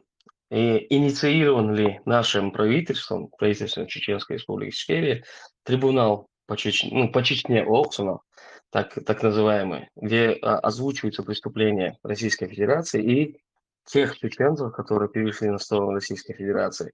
Это раз. Второе. По безвести пропавшим. То же самое. Вот. И Цахатарду, Адман Халя. Я думаю, люди хотят знать, будет ли наказан каждый преступник, который так или иначе участвовал в оккупации нашего края. Муса, я не сомневаюсь в том, что каждый человек, который совершил преступление против чеченцев и чеченского народа, как коллаборанты, так и российские агрессоры и военные преступники, должны понести наказание без исключения. И в этом направлении, что мы сделали, наше правительство, огромными усилиями зампредседателя правительства ЧРИ Саид Амина Ибрагимова, он же у нас президент ассоциации «Мир и права человека», было подготовлен документы и был подготовлен иск, который мы передали в Гаагский трибунал для расследования и для проведения расследования и привлечения к ответственности военных преступников. Но уже третий, четвертый год этот кейс, этот иск находится там. Но после 2 лет того, что гаагский генеральный прокурор не стал рассматривать этот вопрос, апеллируя это к Организации Объединенных Наций и непосредственно к Совету Безопасности, с тем, чтобы оттуда был сигнал для начала расследования, для начала сформирования независимой комиссии по расследованию военных преступлений. Мы все это предвидели, и, конечно, мы понимали, что в той ситуации, когда Россия сидит, является членом Совета Безопасности, с правом вето, конечно, это был непроходимый вариант. Но в то же время мы нашли одну лазейку благодаря Саид Ибрагиму, что генеральный прокурор Гаагского трибунала мог этот вопрос рассматривать. Однако тут имел политическое место. И до начала российской агрессии Украины, в принципе, эта тема замалчивалась. И в связи с тем, что мы поняли, что это может занять очень долгое время, мы учредили Чеченский национальный трибунал по военным преступлениям, совершенным на территории Чечни, Российской империи. И мы в этом же трибунале, у нас назначен председатель этого национального трибунала, был разбит на 3 этапа. Это царское время, царский период, совершенные преступления против чеченцев, ингушей. Это советский период, опять-таки проведенные преступления, совершенные против чеченцев и ингушей. И 3-й этап – военные преступления, совершенные против чеченцев на территории Чеченской Республики. И вот эти 3 этапа, независимо от того, как будет складываться ситуация в Гааге, мы по национальному трибуналу будем проводить расследование и давать оценку и выносить приговоры. Но теперь уже при новых обстоятельствах, которые сложились в мире в связи с войной Украины, мы работаем вместе с украинцами с тем, чтобы учредить параллельно военный трибунал, или же чтобы вот один трибунал, который будет учрежден по Украине, чтобы мы могли принимать участие по расследованию военных преступлений и на территории Чеченской Республики. Да, на данном этапе это невозможно, потому что территория Чеченской Республики находится под оккупацией, а украинская территория, которую они каждый день, в принципе, освобождают, у них есть такая возможность проводить и международное расследование, и уже назначать виновных, искать виновных и учреждать трибунал. Поэтому я уверен в том, что на перспективе у нас есть возможность учреждения военного трибунала, международного трибунала, но независимо от этого у нас уже был учрежден военный трибунал еще в период Первой войны при Джохаре Дудаеве. Мы этот трибунал восстановили, реанимировали и назначили руководителей. И процесс и организация этого органа и этого института у нас продвигается. И у нас уже есть материалы, которые можно будет рассматривать, уже придавать огласке какие-то решения. Но вопрос времени и кадровый вопрос, потому что сегодня очень тяжело найти людей, юристов, которые могли бы, вернее, которые занимались бы этим вопросом. Но я уверен в том, что это вопрос времени. Вот то, что сегодня происходит в мире, и чем ближе мы к тому, что мы деоккупируем нашу страну, тем больше людей, которых можно и которые хотят вовлечь себя и вместе с нами работать в этом направлении. Я уверен, что рано или поздно мы сумеем реализовать то, о чем ты говоришь, Муса. И второй вопрос у меня, он вытекает как бы из первого. Сегодня повально такое явление у нас есть, как Кадыровщина. Что произойдет с этими людьми? Люди хотят знать, что произойдет с этими людьми. Более того, есть много, очень много сегодня на фоне войны в Украине, очень много голосов именно из стана кадыровцев. Что с ними будет? Будет ли у них возможность реабилитации? Будет ли у них такая возможность, другая возможность? Или их тотально всех будут уничтожать? Вот если есть какая-то, не знаю, структура, какая-то идея или что-то в этом роде от лица правительства Чеченской Республики Ичкерия. И есть ли возможность озвучить именно эту сторону? Что с ними будет?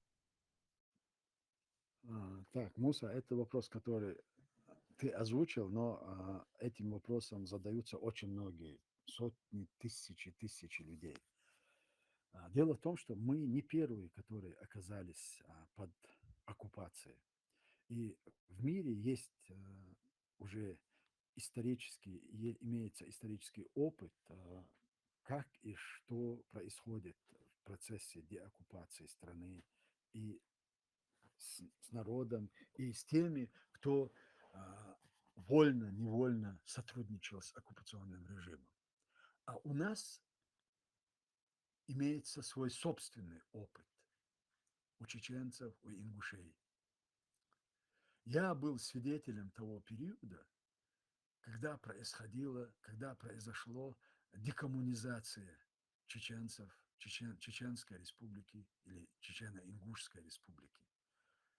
Казалось бы, преступления, совершенные в то время и в те годы вот той системой, они не были эти преступления не были ни мягче и не меньше, чем те, которые совершили сегодняшние оккупационные структуры. Я имею в виду депортацию чеченцев, 13 лет высылки. 13 лет высылки, и в общей, там, по истории, по данным историков и по статистике, мы потеряли больше половины населения, чеченцы и ингуши. Больше половины населения. Однако прошло 50 лет, и когда происходил процесс декоммунизации, в Чечне не было охоты на ведьм и не было столкновения, пошли кто-то наши на ваши, да, такого противостояния не было. Хотя в тот период, просто для тех, кто не помнит эту историю, ну, мои ровесники это помнят. Вот, допустим, Джахар Дудаев или Аслан Масхадов, или мы, ну, люди моего поколения. Когда мы шли в армию, там, я не служил в армии, но те, которые шли в эти структуры, шли в милицию, шли в армию, шли в НКВД, ну, то есть в КГБ. Вот в это время, когда эти люди шли в эти структуры, в горах продолжалось сопротивление. То есть Хасуха Магомадов, он еще был жив. А раньше, когда мы вернулись из выселения, их было много. То есть борьба против советской власти или носители этой идеи независимости от Хасана Исраилова, который был убит в 40-е годы, вот эта волна еще не затихла, когда наши уже чеченцы, вернувшись после той жесточайшей депортации, после геноцида, когда мы стали встраиваться в эти структуры, оккупационные структуры советские. И казалось бы, когда разрушится эта империя и прольется море крови, ничего этого не произошло. И я уверен в том, что чеченцы, имея опыт, декадеризация Чечни должна произойти намного безболезненнее. Потому что, когда мы говорим кадыровцы, мы понимаем одно, да? Кадыровцы – это те, которые совершили преступление против чеченского народа. В той или иной части, которые совершили преступление, они должны быть привлечены к ответу. Но ни в коем случае это не должно распространяться на оставшую часть чеченского населения, которые невольно сотрудничали с оккупационным режимом. Они сотрудничали, все, кто сегодня находится на территории Чеченской Республики, эти люди сотрудничают с оккупационным режимом. Так как сегодня уже окончательно вердикт вынесен, да, Рада Украины признала нашу территорию оккупированной. И режим, который находится на территории, этот режим оккупационный. И поэтому я уверен в том, что власти, которые после деоккупации нашей страны, необходимо будет принять решение, постановление об амнистии людей, которые сотрудничали с оккупационным режимом. Но там же оговорить, что за исключением тех, на чем или на руках, у кого нет чеченской крови. То есть вот эта мера для чего нужна? Чтобы мы четко дали или понимали, дали понять чеченскому народу, что вот та пропаганда, которая сегодня ведет Кадыров, теперь, которая ведет русские, что вот после того, как что-то изменится, вот Закаев и армия из Украины ринутся в Чечню и будут вырезать весь чеченский народ, который находится на территории. Нужно выбить у них эту почву из-под ног. И поэтому мы должны понимать, мы должны очень четко для себя разделить народ, чеченский народ, и вот от того преступного окружения Путина и Кадырова, которые должны понести наказание за те преступления, которые совершили они. А какая это будет форма? У нас действуют шариатские суды, и я уверен в том, что люди, которые повинны и совершили военные преступления, у них будет возможность через военный трибунал, через шариатские суды, кто как это самое, что функционирование судов это реальность, это наша реальность, это уже конституционная норма, которую, которой никто не должен бояться или пытаться это скрывать. Это абсолютная нормальная норма. И поэтому я уверен в том, что кто повинен в чеченской трагедии, он должен понести наказание. А какая форма и через какие судебные системы, это время покажет тогда, когда этот день настанет. Аман, и у меня последний вопрос. Это будет касаться молодежи, которая уже выросла в Европе. Когда мы это говорим, мы говорим этой молодежи, вам нужно не распыляться на Европу, не укрепляться, ну, как бы забывать свои корни, а нужно больше трудиться на то, чтобы завтра утром каждый из вас смог вернуться домой и то образование, которое он получил в Европе, применить в Чеченской Республике. И сейчас я, пользуясь случаем, хотел бы, чтобы именно ты озвучил, что чеченское правительство в изгнании, оно приветствует молодую кровь в своих рядах. Муса, не то, что мы приветствуем, мы всячески стараемся привлечь их к этой работе. Не к работе там правительства или с чего-то, не привлечь и делать их сторонниками Закаева или ичкерийского правительства. Сделать их частью вот этой системы, которая гарантирует безопасность чеченскому народу, которая гарантирует чеченскому народу хорошее и нормальное будущее, уверенность в завтрашнем дне. И пронести это, и пронести, и приблизить этот период, это время, это как раз-таки должны вы, молодые люди, которые сегодня здесь получают колоссальное образование и специальности. Я именно всегда, когда я подчеркиваю о том, что у чеченцев прекрасное будущее, в будущем я имею в виду именно ту часть, которая сегодня и в Европе, и в восточных странах, и по линии, по линии ислама, и по линии светского образования, люди сегодня становятся абсолютно свободными именно потому, что они знают, что происходит в мире. Ты свободен тогда, когда ты уверен в завтрашнем дне. Ты свободен тогда, когда ты точно, четко знаешь, чего ты хочешь и к чему ты стремишься. И сегодня люди, которые выросли вот в этих свободных странах, они с собой должны принести будущее и вот эту свободу, и подготовленность, и развитие, и цивилизация, и прекрасное будущее, и в экономическом отношении, во всех отношениях. Это вот тот потенциал, на кого рассчитывает чеченский народ. Это те люди, которые и должны взять судьбу своего народа в свои руки и двигаться вперед. Не то, что мы их призываем, мы просто гордимся тем, что они есть. У русских есть такая пословица: нет худа без добра. несмотря на то, что мы пережил чеченский народ, вот такого мощного потенциала у чеченского народа практически не было никогда, тот, который мы сегодня имеем. И я уверен, что чеченский народ сумеет, и эти самые молодые чеченцы, они сумеют реализовать себя на пользу своего народа и будущего нашего народа. Allah reis hayron Ahmad. Allah rez, masana huyuqoyizin.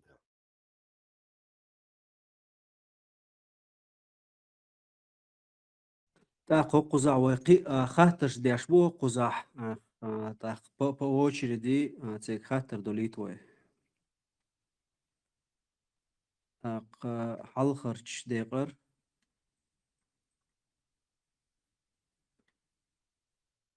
Бергман.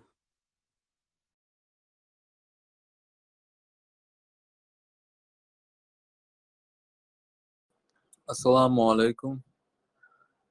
У меня вопрос. Ва алейкум ассалам ва рахматуллах. У меня вопрос такой, связан больше с религией. В общем, я бы хотел, чтобы была некая ясность в вопросе вашей приверженности и отношению к суфийским тарикатам и всему, ну, тому, что с этим связано, потому что большая часть это молодежь, для которой важно убеждение человека, за которым они следуют. И многие поднимают вопросы, что когда где что-то не так сказал там или не так сделал, что такой человек, там можно ли за ним следовать и так далее. Чтобы была некая ясность в вашей акиде, так сказать, и в вашем отношении к тому, что делают последователи, да, в основном являются кадыровцами, то есть кадыровцы являются приверженцами этих идей. Как вы к ним относитесь? Мы знаем, что простые люди тоже, так сказать, являются приверженцами тарикатов, определенных религиозных обрядов и так далее. Но когда с людьми понятно, что в религии нет принуждения, и там человек может там придерживаться разных взглядов и так далее. Но касаемо именно там правительства, правителя и так далее, то есть ваши взгляды и ясность в этом вопросе интересна. Спасибо. Так. Ва алейкум ассалам ва рахматуллах ва баракату. В первую очередь я исхожу из того, что от тавхида мы мусульмане. Мы мусульмане, да, есть аида, которой придерживаются разные люди. Но я уверен в том, что мы должны научиться жить в одной стране, строить единое государство, придерживаться вот тех наших религиозных норм.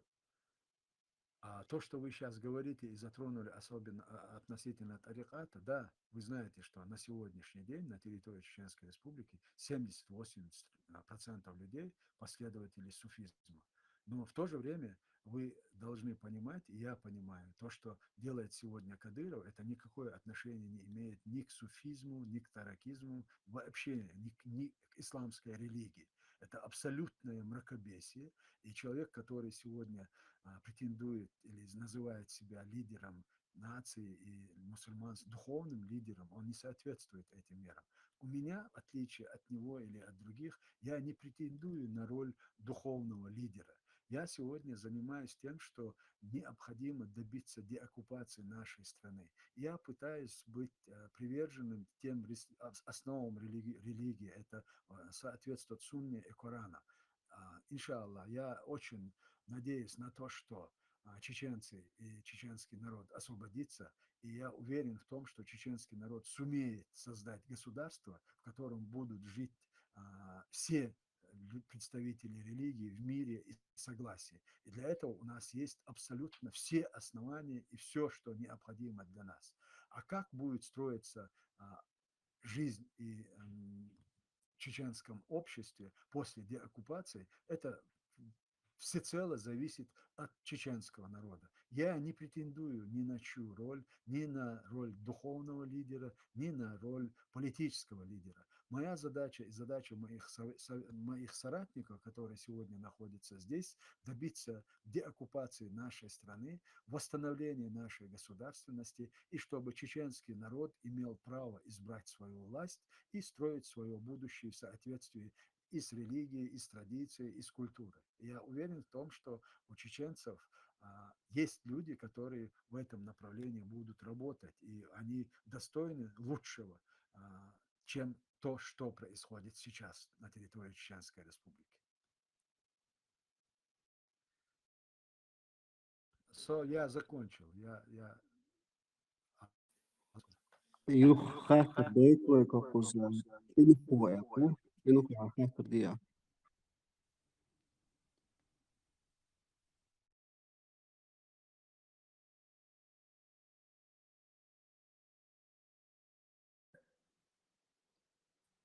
وين Ассаламу عامل алейкум. У меня есть один вопрос, если можно задать. Шахалти на мяч.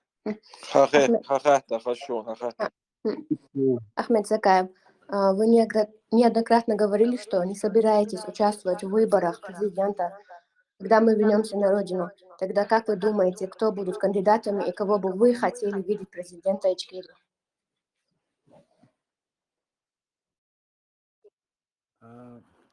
Я, в общем-то, противник того, чтобы кто-то называл себя или кого-то не было преемником. То есть я уверен в том, что среди чеченцев есть очень много достойных людей, и я уверен в том, что у чеченского народа есть исключительно хорошее чутье на избрание лидера и руководителя. И этому мы стали свидетелями на протяжении последних 30 лет. Все наши лидеры, которые были избраны чеченским народом, они, отстаивая и право, и интересы этого народа, все погибли. И русским, несмотря ни на что, не удалось их сместить в результате провокаций и диверсий. Поэтому я всецело доверяю чеченскому народу, уверен в том, что в чеченском народе есть достойные люди, уверен в том, что чеченский народ сделает правильный выбор, когда придет время.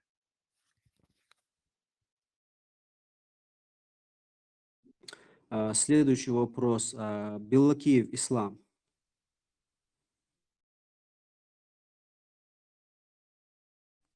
إسلام حكوك تجوسون حلقة بون حكوك حلقة بس ميكروفون لا توريوه.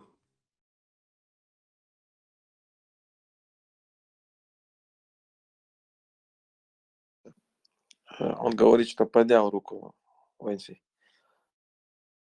كوز جوشن وات هون يسون تاني أور. سونا قوشوات زيت أرب الوقت سوالا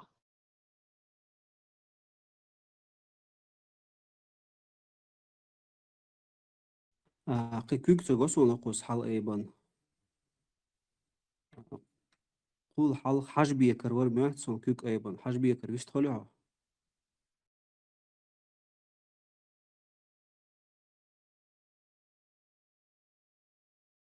شو اللي إزجويهون صابر شيشة. قوشوات ويش عشور سو إسلام قوشوات كوزيجيشو أبو حمزة يلا كي جايبين ديك كانون إيه حلقة ويتأخ.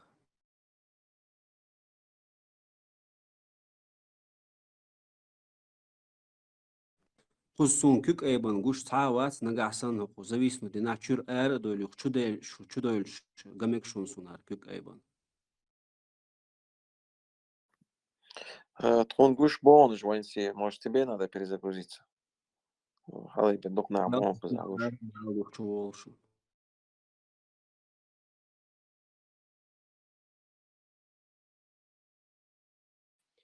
И чужой авагват и орхатер новач. Чун белетиш.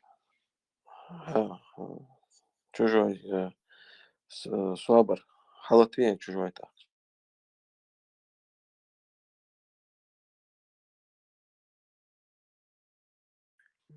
Чужой лейтон, вистрела.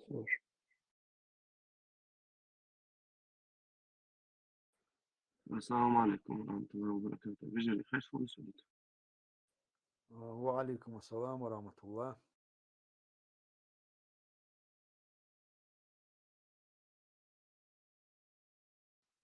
Teorie خير خزانة صار. إيش مو خير ديك ريزيسا إيش.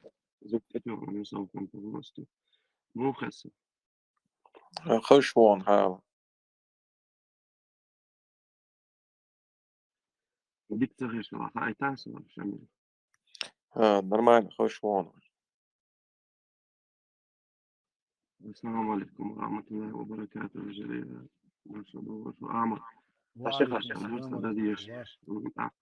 شعب نظام كورس صعب بديش حتى глобальные договор махтовый махтаешь дивиться двадцать ажур махтовый махта дали сетиш خاطر شو نو شو شو عم يعرض له شيء حاول يعرض حالته مش خاطر دويس نو أميل إلى شيء أخ السامو ديش ده تزوج أخ من قزح دويس دقيقة شارع كي شارع بس نحتاج مش دي دري خاطر يعني بخاطر نشوف نو خد بالك كا ده مش خاطر دوبز أوتو هو لا ولا إيش isto ameal destas da Ahmad bo mudi do to dia mo to isto ameal da ama se veja što bekle čera do rak di حتى لو مثلا انترست دول يعني حتى ده يشتغل حقا بيشتغلوا ساعة جديد ودرس من وقت إضافة على من وقت والله على رسول إن شاء الله حتى يحمل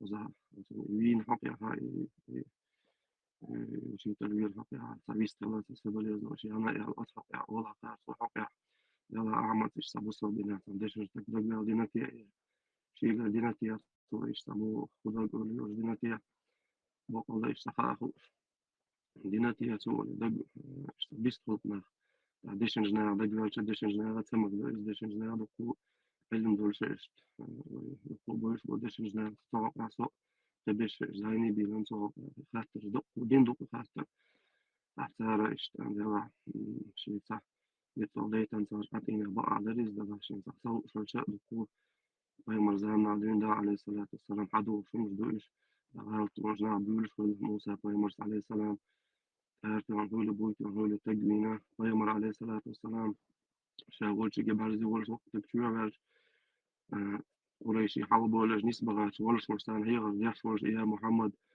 هي غاش ديش ينبغ شو غاش وجدت محمد شيء شو عم بس ما حاجة غاش بس تني أو تنقل ده بيخ عند عملوها قالوا رسول إيش ديشن جنا إيش صعب إيش دوز كين خلاص إيش تلي شو جديد هذا عمل يقعدوا ودي يزوي يمو الله شو يقول الله شو يا أخ إيش تحقق يا أخ من هو يلا في خال وش لا تصحق يا مو خدوت ويلوش الله لا يا صحق على دوزي تا أحمد أخ شوت دوزي تش دكتور ويجرس يجرس في مصين تام في البر وقال حاول حاول يا عمي غدو وش يا يما يلا تو قاعد على تو ثم دوت عليك نسونا نعم وعسينا خلق فدرسون الزو أزمة أمري دكتور صح خزع دكتور صوت نمي إزرش كأن ما قدرش بيجرش يجرش حال ضعف لقي خاطر دك صنع لا تدوزي تا على رئيس كلنا الله عليه صحونا خيل مصر بوسوا بسجناء خيل بإذن ديلا السوخي شوي خير شو الله عليه خليل خاطر دين شنا زوقا سجت ياش بولشان مسا أسين ستعجيم هالشيء إذا بارو شرشعدين ده هردحر هرغوق عت إلا تديز إلا هق أيدلز رأيول هر أورخلا هر جوبلا أحينت إلا تديز إلا سنت إما قدين عدين ده وغوشة توانا بول بيش подчалц Государственный комитет по религии и шариатскому праву. Тан леш дина хай наю и тан леш дини хайохши из ахинц шерш дуй от шерш дюсчани от комитет кюгл хо милхила ас эрдушига إذا وين خل داتشون نو ويتس إيه قرياتشون هند أشياء إنها هين زوج لدوش بوش دال مو هين زوج خش بوش داخ أجر حالها ودال حالها جواب تل ديش ناخ مدو يشوم كي دوسا وزلا إتشريان جوزن تجوسا أجر حالها جدي يا تغن ويلي أشياء أو آخر تل أو دنيا نلا آخر دوي تون ويلي خان يو تون ويلي أشياء دو دال مولا تون ديلا ودادي أشتول ده يدر إشت أتس بوصل دين ستوت شو مناخ وبوصل إسلام دين إسلام حق مشتغل هما يتصنو ديال دول هما تاع شلغية شلخ تركتوات دمك شتول هم دوي إتان أتسع ويا أتسوي كميتيتي يقدلن هور دوش تاع تيج عادين هر آل مجردو حينيخ هر يقدق مجردو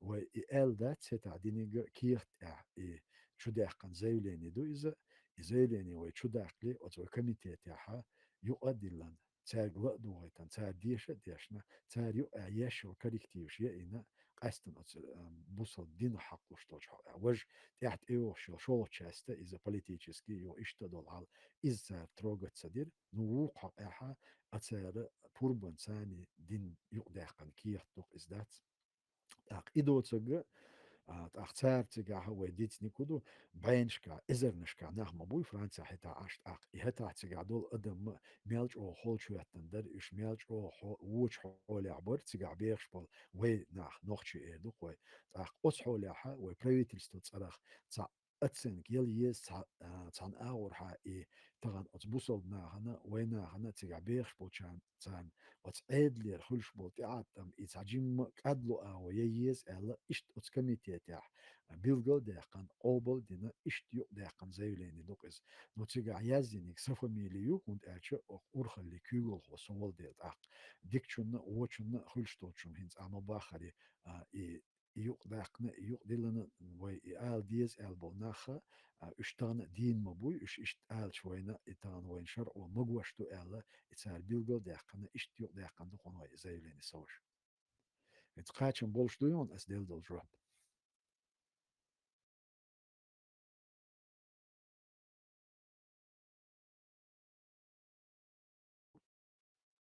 أعمل على رئيس بلوغ تسعة فرصة أت نختي حل أحتنز ديل دول جرب بس ديش مش لا بحتاج شو دول شو تقوى دقو ديش لا بحتاج اشتغل صحوك حاوك اشتغل أحباش بابا إلى تميجا دو يوم يأخي تميجا دو ده سير صحوك تحصل كذا مواجهة فتوى هذا مش سهل ديش مش لا صحوك أمير مش حاول تسيجا Zonder dersachte dosi utečnikte celotā īmienā efekta darbā bahana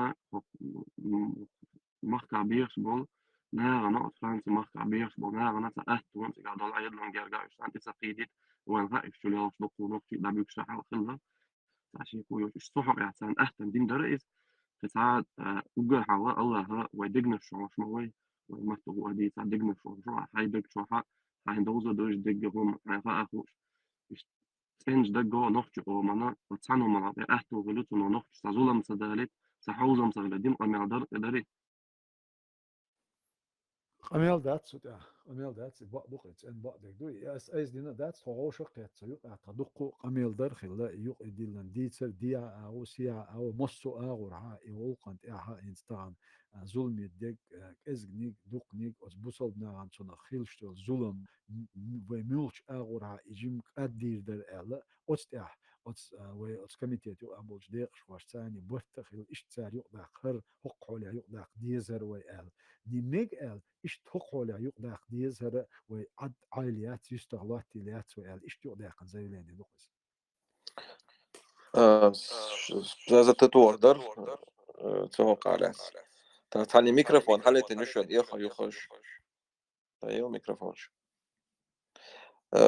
إيش يتراك إنشو تاع فرنسا بقول ديو خل سيتواسي يرى تان وين مخارة وين موقبات وين تان تاع ويطلعوا تطلعتنا وين يوتو تسقوات تحتان وقا فرنسا ديسات كمي داج صوت لي ناقبش هنا انتربول عبوش отраст دالوش يتراك نشوف تاع سراز ومينيستر внутренних дел دعوان غاسكديوم شي كوليكتاني برتبين ديسات كمي وي وين يخدم تان تاع دعوش ديبورتيرو بينق сразу же это министр внутренних дел озвучил, что денег бходер сразу население успокоит рахама от 400 до 500 человек будут депортированы.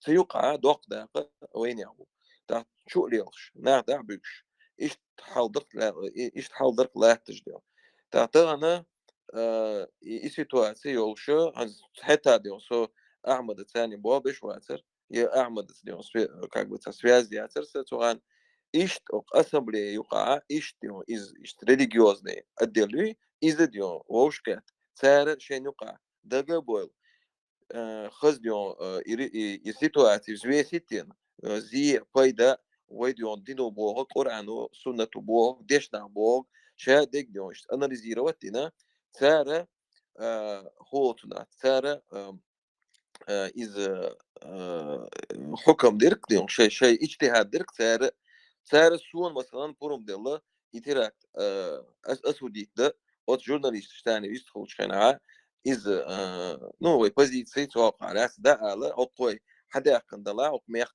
ويقزع ناق بيئي يدي كورتوش باخ ويدي كندوسي إهم دقيت ناقك تشاشة от религиозная дел чурюк كيجي ناقة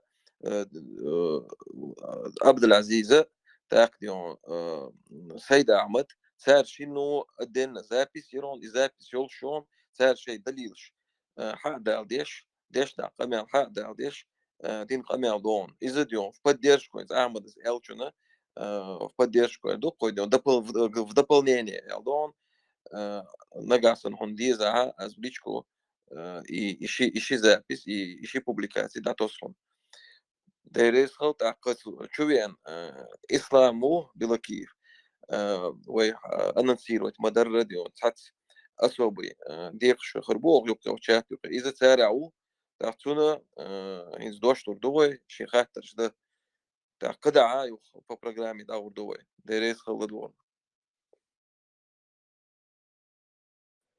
إسلام بيستخدم مقابلين. السلام عليكم ورحمة الله. وعليكم وعليكم السلام ورحمة الله وبركاته. Сюрдика, Бюстика, Мацера, я благодарю за то, что мне дали слово. Я хотел бы задать пару вопросов. Как по мне, это вопросы острые. Они не столько от меня, сколько от общественности, потому что я вижу, что люди пишут, что людей беспокоит. Некоторые из них это те вопросы, которые меня тоже как бы озадачивают. Мне хотелось бы услышать разъяснения. Другие вопросы, они не столько для меня требуют разъяснения, сколько для общественности. И как бы я хотел бы стать вот этим небольшим мостиком между людьми и Ахмедом Закаевым в данном случае. Как я сказал, благодарю за возможность задать эти вопросы. Хотелось бы начать первое с религиозного вопроса, потому что еще до меня некий спикер тоже задавал там про суфизм, он спрашивал, но я хотел бы несколько иначе спросить.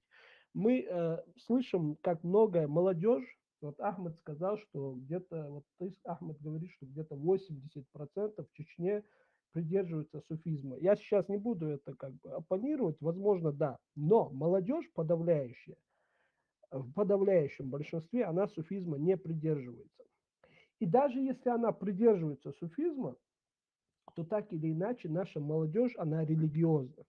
Практически каждый из нас молится. И мы видим, что наша молодежь требует не только знания, не только интересуется религией, но она также хочет, чтобы наша система в государстве, она соответствовала требованиям религии.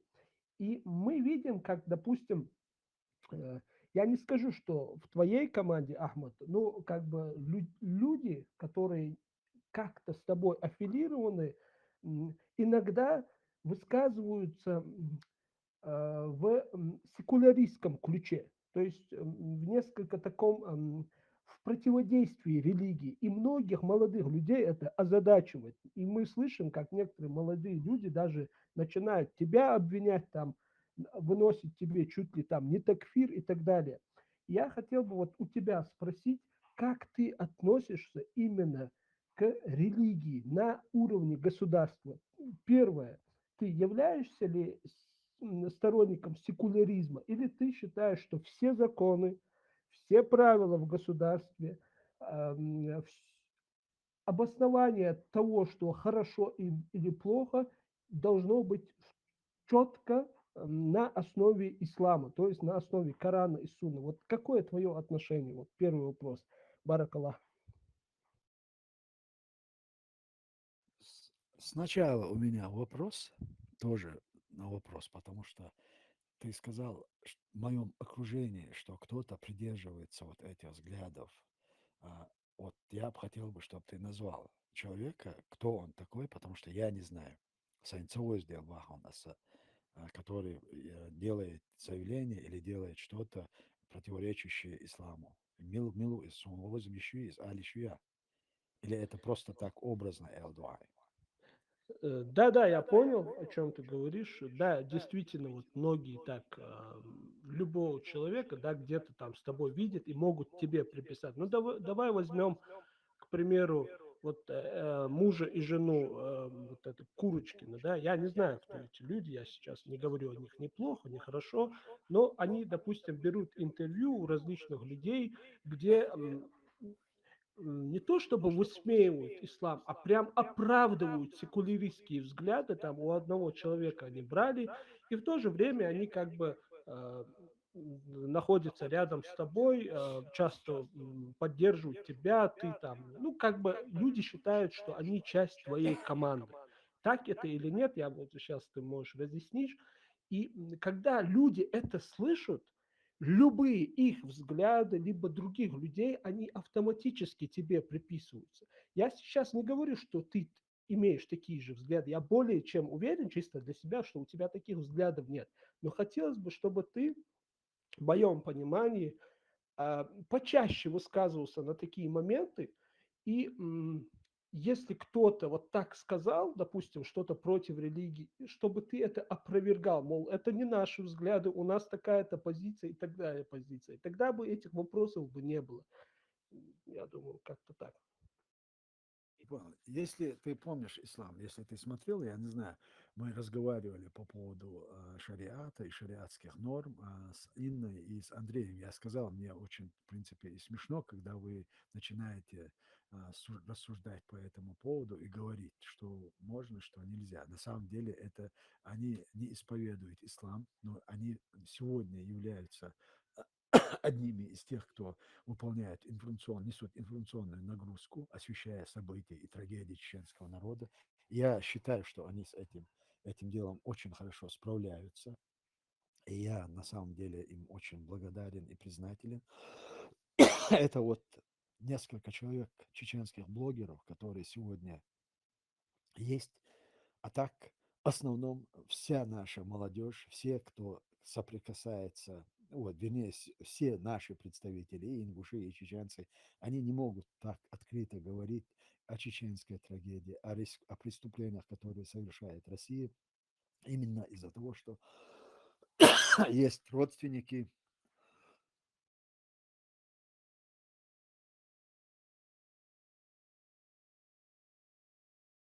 У них находятся дома родственники, и именно это им мешает быть откровенными и говорить правду. Вот сегодня появились Андрей и Инна, которые в любом случае каким-то образом пытаются повлиять на ситуацию и ведут очень правильную информационную направление, работу.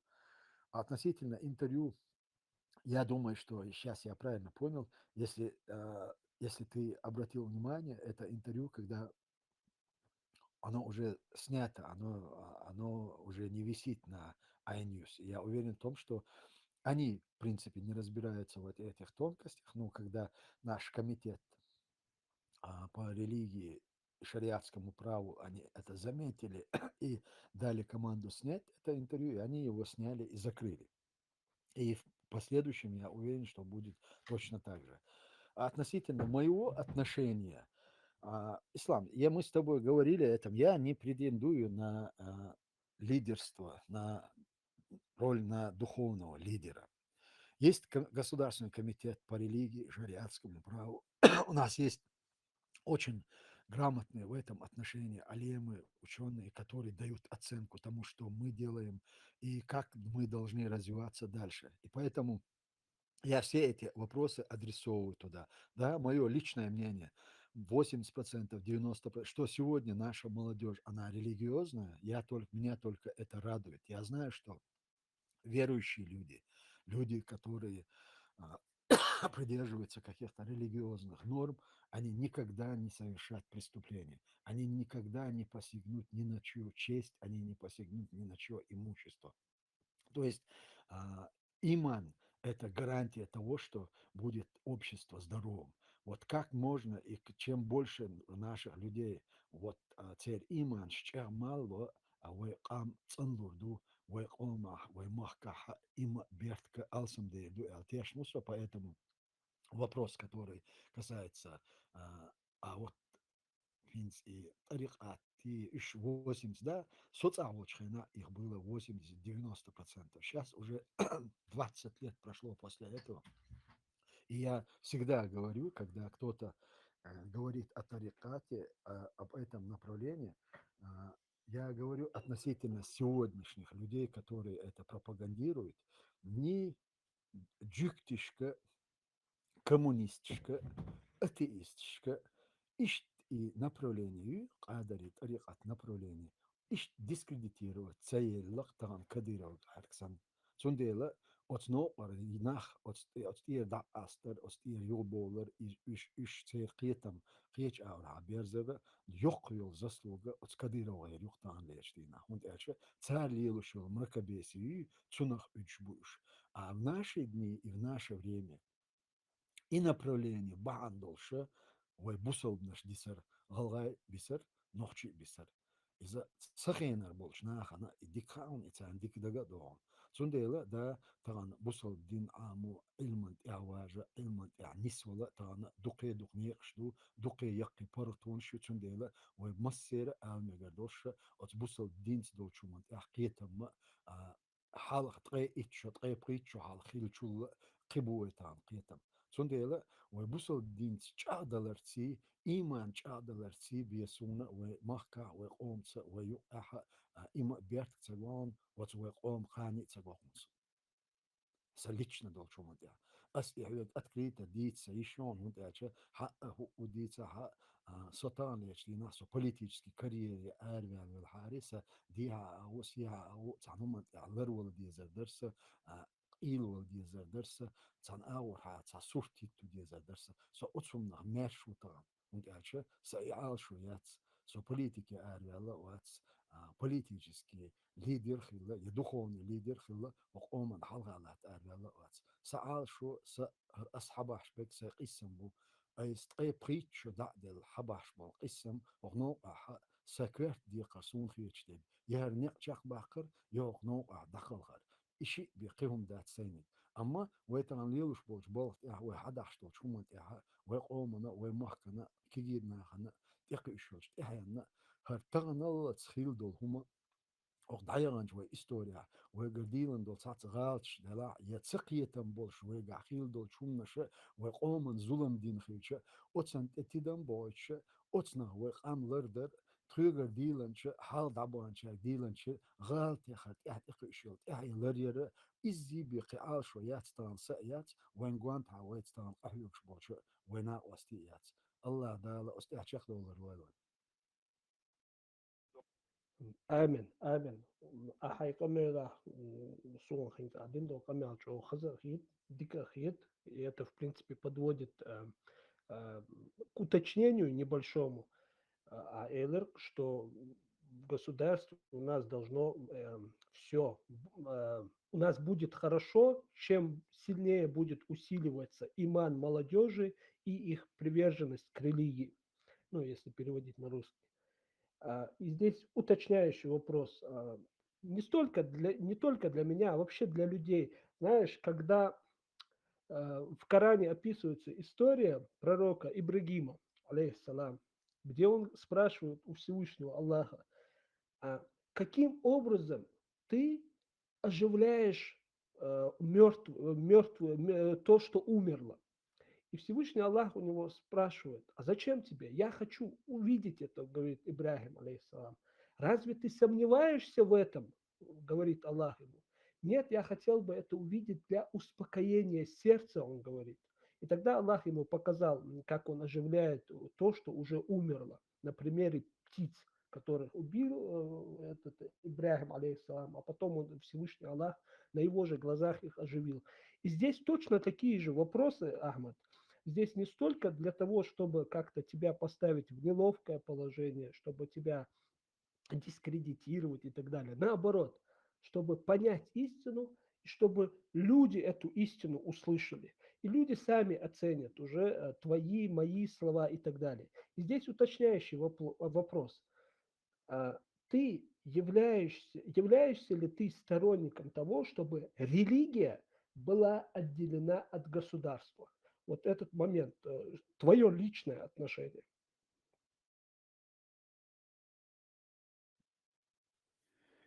Я считаю, что война, бусол наждой, и поэтому все, что мы должны, все, что мы делаем и будем делать, не должно противоречить исламу. Вот мы должны делать только то, что позволяет нам ислам.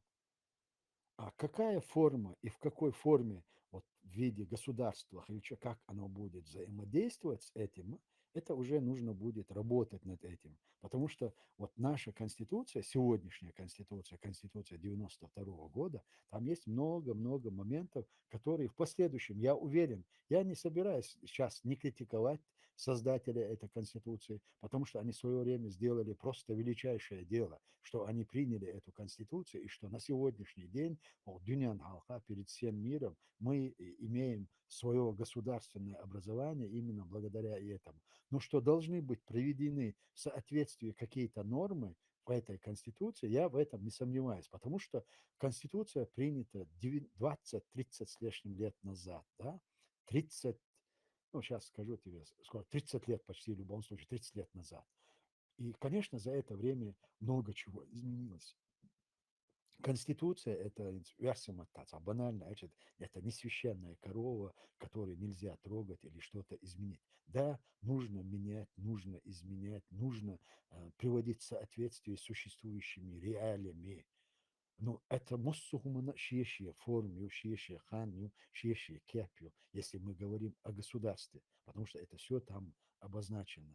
Да, я придерживаюсь того, что мы должны жить в соответствии с исламом и с исламскими нормами. А вот отделение религии, оно так или иначе, из-за элемент уже нашей культуры, чеченской культуры, войнахской культуры. Шариат – это образ жизни войнахов. И оно не сегодня молодыми людьми диктуется или же это самое. Из-за исторически, сколько мы себя помним, мы жили так, мы существовали так, мы дошли до сегодняшнего дня так. И поэтому бояться каких-то таких моментов, я думаю, абсолютно это не нужно. И в то же время постоянно делать упор на это и пугать своими религиозными высказываниями окружающий мир, этого тоже не надо делать. Никто ничего от нас не требует, никто ничего у нас не спрашивает. Мы сегодня в первую очередь должны создать наше государство. Если мы хотим остаться этническими войнахами, чеченцами, ингушами, если мы хотим остаться мусульманами, первая необходимость для нас – это создание нашего государства. Мы его создали, его оккупировали. Сейчас наша основная задача – это деоккупировать нашу страну. А остальное все – это уже дело времени, как и когда, как и как мы будем развиваться, и какое общество мы будем строить. Но я уверен в том, что, и я убежден в том, что мы должны придерживаться исламских ценностей. И это я говорил всегда, говорю и буду говорить, потому что я в этом уверен. Ахмад, я думаю, вопрос более чем исчерпан, и ты очень хорошо дал ответ. Я думаю, для многих Mikrofon я şlayı lehte uçar. этот вопрос он более чем исчерпан. Сума Аллах, да Рейсхил, если позволишь, я бы перешел к другому вопросу из другой бочки, как говорят поляки. Касаемо, давай начнем с этого, что мы видим вот уголовные дела, которые возбуждаются прокуратурой, Генеральной прокуратурой, да, правительства Ичкерии. И мы видим, допустим, уголовные дела, которые были возбуждены в отношении Анзора Масхадова, в отношении Джамбулата, Сулейманова и так далее. Э, И я вот скажу, здесь уже этот вопрос, он меня больше также очень сильно интересует, но не только меня. И мне хотелось бы понять, как это выглядит. Это, вот смотри, Ахмад, это со стороны это выглядит так, что эм, за счет этих уголовных дел пытаются заткнуть, вот, да, грубо говоря, своих политических оппонентов. Те обвинения, которые выдвигаются там в отношении Джамбулата Сулейманова, там, Анзора Масхадова, говорят, что они подрывают суверенитет Чеченской Республики Ичкерия, что они чуть ли не признают сам статус независимости Ичкерии, что, естественно, не является правдой, потому что все мы знаем, что они как раз-таки борются тоже за деоккупацию, что они стоят на том, что Ичкерия является независимой, что она оккупирована. И единственное, что они говорят, что те посты, которые занимают в данном случае там Сараляпов, там ты, Идигов, те посты, на которые вы претендуете, так говорят, что вы на это не имеете права, они говорят. Я сейчас не буду входить в тему, так это или нет. Допустим, что ты именно стоишь там, где должен стоять, что нет никаких доказательств, что ты не прав, что все у тебя хорошо с этим. Но то, что они говорят, не является подрывом суверенитета Чеченской Республики Ичкерия. Они просто говорят, что конкретный человек стоит не на своем месте, что он должен стоять в другом месте. Допустим, что Идигов это просто депутат, а не там президиум и так далее, что они там у себя представляют. И не является ли это как раз-таки попыткой заткнуть своих политических оппонентов? И что самое главное, Ахмад, где гарантии, что после того, когда, допустим, реально вы получите, так сказать, инструменты власти, вы не будете таким же образом поступать с другими политическими оппонентами, которые выступают так или иначе с критикой в ваш адрес. У нас. Но это со стороны именно так видно. Вот, хотелось бы, чтобы ты это прокомментировал. Дерез Мусана Халилов. Ислам. Короче, начнем с того, что первое. Мы признаем, что есть чеченское государство. Ну, хотя бы, что оно было. Мы признаем это? Ислам, я у тебя спрашиваю. Да, конечно. Да. Если мы признаем, что есть государство, у этого государства, чтобы его называть государством, у него должны быть институты власти. Ты согласен со мной? Ну да, да. Ну да, это не, это просто вот как факт, да, вот есть этот человек, и значит у него что-то, у него должны быть руки, ноги, там, глаза, голова, и только после этого он полноценный человек. Вот есть государство, и есть государственные институты власти. Это в этом случае есть государство. И что это государство, яцис. Так, раз мы признали первый факт, что есть государство, у этого государства есть какие-то службы и структуры. Вот Генеральная прокуратура – это надзорная служба, это надзор государственный, надзор, вести ешь, да, вот с прокуратурой. А он мне не подчиняется, этот прокурор. Есть многие вопросы, которые мы вступали в полемику, ну, однако я не могу с ним оспаривать его, когда тем более он прав. Теперь относительно тех людей, которых ты назвал, политических оппонентов. До тех пор, пока они не претендовали на подмену властных структур, Генеральная прокуратура не обращала на них внимания, что бы они ни говорили и что бы они ни делали.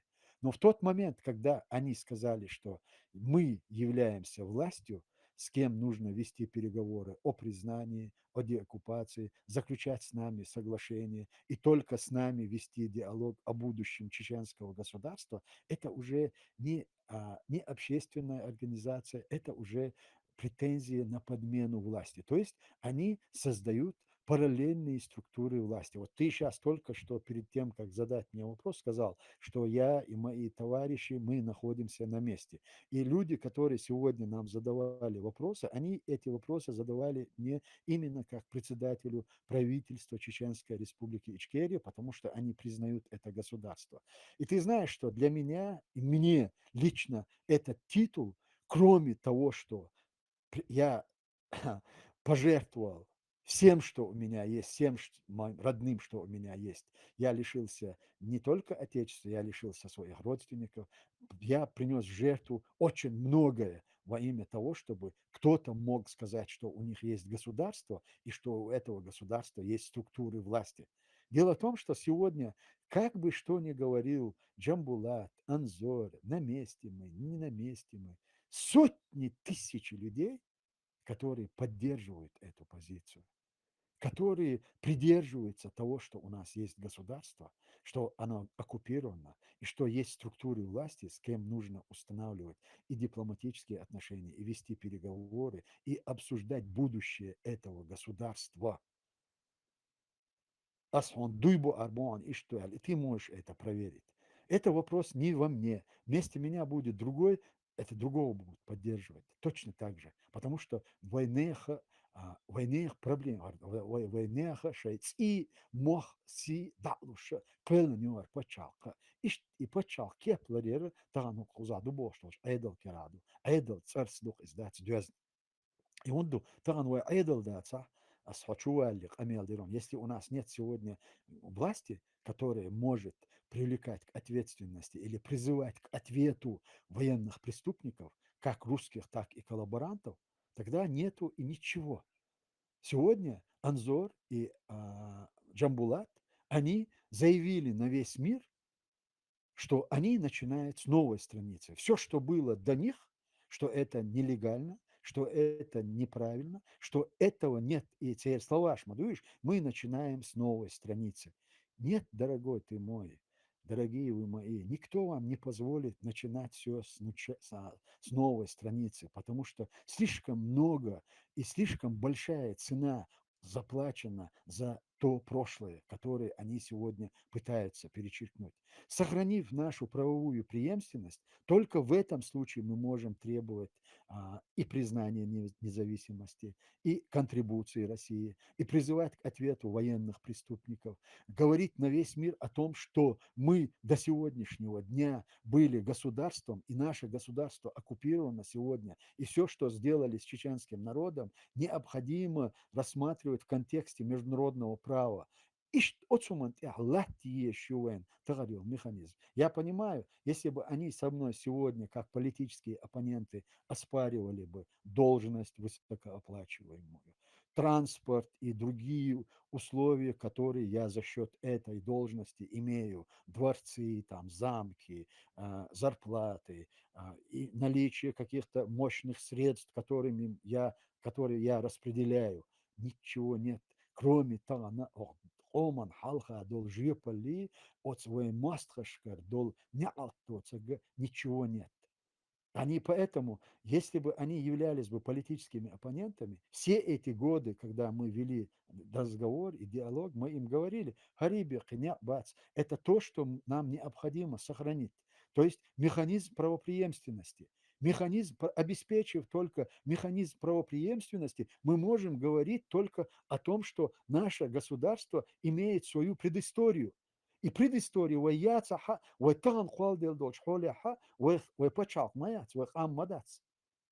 А и предыстории сохранить есть майор механизм, обеспечивающий правопреемственность. И миологию – это Государственный комитет деоккупации. Тот, кто разбирается в этих вещах, есть экспертиза, и он, правовая экспертиза, и он, экспертное заключение, что он. Именно та основа, которую мы сегодня сохранили и на котором мы базируемся, вот это есть механизм, обеспечивающий правопреемственность.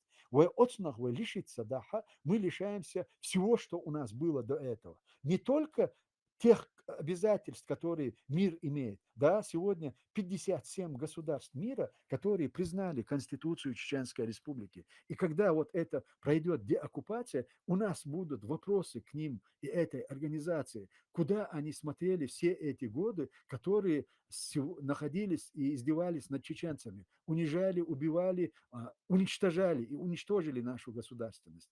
У нас есть договор о мире, подписанный с Российской Федерацией, с Россией. Мы можем предъявлять им претензии за все, что они сделали, нарушив этот договор. У нас есть претензии, иск, который мы подали в Европейский Гаагский трибунал на основе нашей государственности и наших структур. Мы подали на контрибуцию на 170 миллиардов долларов. Это только за Первую войну. И теперь из-за того, что кто-то хочет сегодня называть себя лидером или хочет говорить от имени войнарской диаспоры или чечено-ингушской диаспоры в Европе, мы что, должны, чеченский народ должен от всего этого отказаться? Нет, конечно, и никогда это не произойдет. И то, что Генпрокуратура сделала, я считаю, эта прокуратура имеет очень хороший опыт. Именно после выборов Джохара Дудаева буквально через 1,5 года создали параллельную структуру власти, Временный совет. После этого началась Первая война.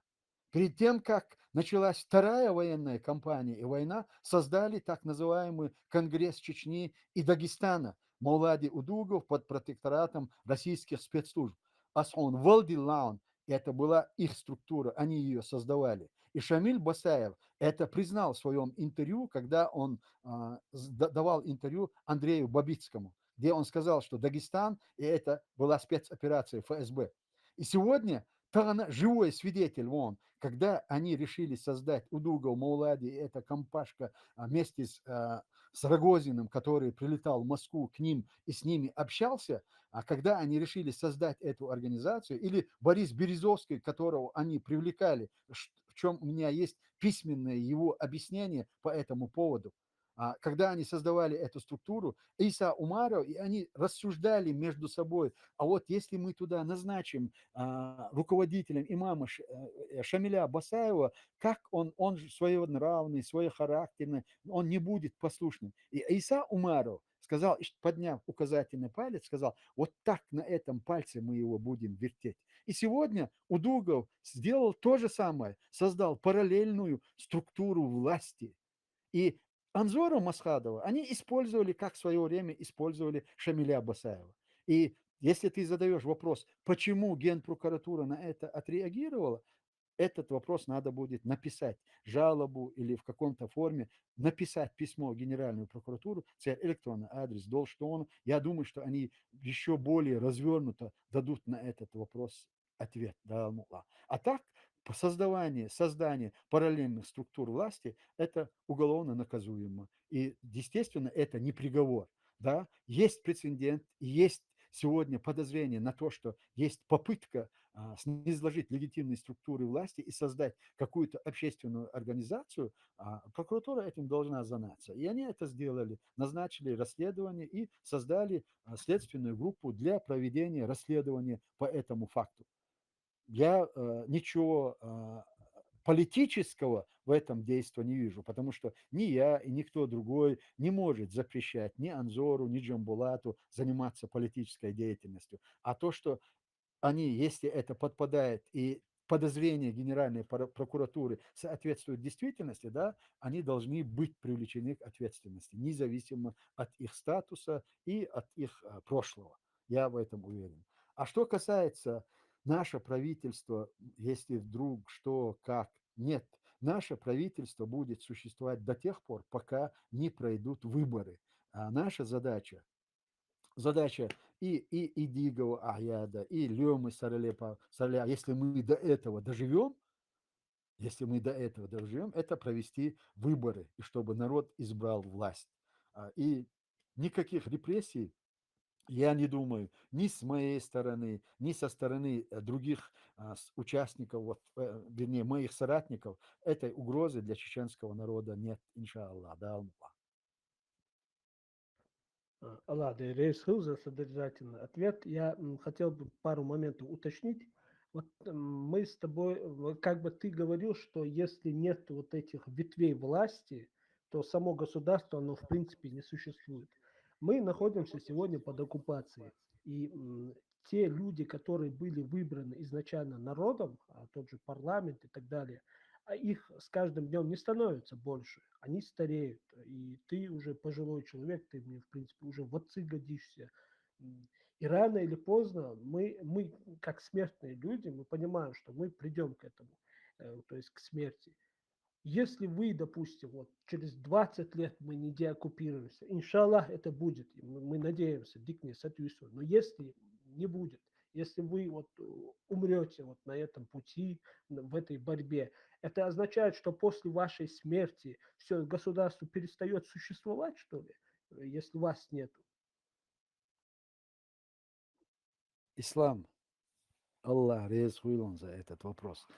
Если бы я был бы на месте Анзора и Джамбулатова, я заподозрил бы тебя, что я тебя спровоцировал и подкупил на этот вопрос. Да? Ну, ты знаешь, что я тебя не подкупал, и это твой вопрос. И почему он очень важен? Потому что ты попал в точку. Вот все эти годы, что я пытался доказать Идигову, Сараляпову, Джамбулату и всем тем другим людям, которые были вовлечены в этот процесс, Бартбе, Бартхали, Цаде, Вожде, Боша, я ставил этот вопрос. Сараляпову 70 лет. Вот умер Сараляпов, что дальше? Идигов тоже 70 или за 70. Умер Идигов, и что дальше? Или я умираю, что дальше? А вот, Ильяс, Ислам, я тебе объясняю. Для того, чтобы, когда я говорю о необходимости сохранения механизма обеспечения правопреемственности, вот тогда мы и возвращаемся к 2002 году. В 2002 году во главе с президентом Асланом Масхадовым, с председателем парламента, с ведущими нашими полководцами, они собрались и более месяца работали. Они работали над тем, чтобы создать структуру, которая могла бы обеспечить правопреемственность государственной власти. Что это было? Это вот, казалось бы, есть конституция, есть парламент, есть все. Но мы и в нашей конституции обеспечение правопреемственности заканчивается на второй позиции, на вице-президенте. Другая мера у нас не предусмотрена. У американцев в их конституции уже за все это время 40 позиций у них есть, до 40. И вот представь себе, если бы в то время, в 2002 году, не было бы принято это решение, не был бы создан формат Государственный комитет обороны, он был трансформирован Государственный комитет обороны Меджлисюль Шура Чиреи. И вот в положение о Государственном комитете обороны внесена поправка, которая позволяет членам Государственного комитета деоккупации Меджлисюль Шура Чиреи в случае невозможности выполнения, смерти, там, прочее, избрать нового руководителя. А этот орган, Государственный комитет обороны, он является на период войны высшим органом государственной власти. Эта структура создана указом президента, тогда действующего президента в 1990 году, 1999 году, 5 октября был подписан указ о создании Государственного комитета обороны как высшего органа государственной власти на период войны. И парламент Чеченской республики Ичкерия подтвердил этот указ. И с этого времени до объявления или до отмены военного положения на территории Чеченской Республики высшим органом государственной власти является вот эта структура. Все остальное, кабинет министров формируется этим органом государственной власти. Все остальное, парламент, президиум правительства. Да, я всегда говорил, они легитимны. Любой человек сам по себе взятый, он легитимен в борьбе или в борьбе против оккупации, в борьбе за деоккупацию. Но механизм, обеспечивающий правопреемственность, он именно сегодня, эта структура переименована. Это был Государственный комитет обороны. В 2002 году его переименовали Государственный комитет обороны Меджлисуль Шура Чарии. В 2014 году, когда сопротивление практически закончилось и так называемые все бойцы были вынуждены покинуть нашу территорию, я как член этого организации, я и несколько других членов Государственного комитета деоккупации, который не был распущен и функционировал до этого времени, мы путем кооптации ввели туда новых членов и избрали председателя.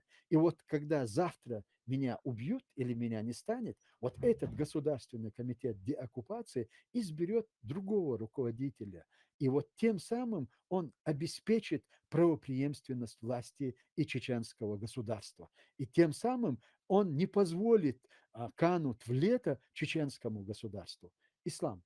Я надеюсь, ты меня понял. Если нет, то я могу отвечать на эту тему еще долго. Я думаю, понятно, Ахмад, ты более или менее очень хорошо ответил. Да, возможно, если кто-то другой был бы, он бы задал тебе более конкретные вопросы, но для меня этот вопрос, он более или менее исчерпан. Я хотел бы просто уточнение относительно того, что ты сказал. Буквально вот несколько дней назад там появилось интервью, вырезка. Я должен здесь подчеркнуть именно вырезка из твоего интервью с супругом Курочкиным. И там ты говоришь, что ты признаешь те поправки 2002 года, которые относятся к правопреемности власти, то есть то, что ты сейчас сказал. И признаешь также другие поправки, которые были в 97-98 годах, а другие поправки, кроме этих, которые также были, их не признаешь. Это вырвано из контекста, или же ты действительно на этой позиции как бы стоишь? Нет. Если мы говорим о Конституции, да, в 97-98 году были внесены изменения парламентом Чеченской Республики, который на это имел полномочия. И они внесли эти поправки, это касательно шариатских судов и касательно, что религия ислам – это государственная религия. Я не могу это не признавать. А других конституционных норм, их просто в природе не существует. Да, в 98 году, 99 году Аслан Масхадов создал комиссию, я был председателем этой комиссии, мы работали над новой конституцией, но мы не успели принять эту конституцию. И поэтому сегодня мы можем говорить только о конституции, принятой в 1992 году, вот с теми поправками, которые были внесены в эту конституцию в 1997 году и 1998 году. Другой конституции у нас нет. А вот то, о чем ты говоришь, это все было изменение в положении о Государственном комитете обороны. Ты понял меня или я тебя не понял? Ну да, в принципе. А вот касаемо 2002 года, когда был вот этот съезд или сход Аслана Масадова, Там не принята никакая конституция. Да, я понял, но Тига Бинбол Бартя выиграл полностью. Сега, Бин Барт, я самоуцевал, если я как раз таки призываю всех, что мы должны вернуться к 2002 году, который сегодня обеспечивает правопреемственность и этот механизм. То есть, если касаемо других пунктов, кроме правопреемственности, которые были озвучены в 2002 года полностью, ты же их признаешь, да? Правильно? Конечно, признаю. Как я могу не признавать это, если я являюсь членом Государственного комитета обороны Меджлисуль Шура Чарии еще с того времени, с 2002 года, один из председателей комитетов. Было 4 комитета. Комитет обороны, комитет финансовый и шариатский комитет. И был информационный комитет. Военный комитет руководителем был Шамиль, с шариатским комитетом Абдул Халим Садулаев, Информационным комитетом председатель был я, и финансовый комитет информации был этот, ой, Супьян, Джим Супьян, вари. Он был председателем. Конечно. Все тогда по поводу этого у меня, в принципе, хотелось бы это узнать. Просто некоторые неправильно, видимо, понял. Я видел отрывки, которые вырезаны, и тебе вменялось, что ты якобы там остальное не признаешь и так далее.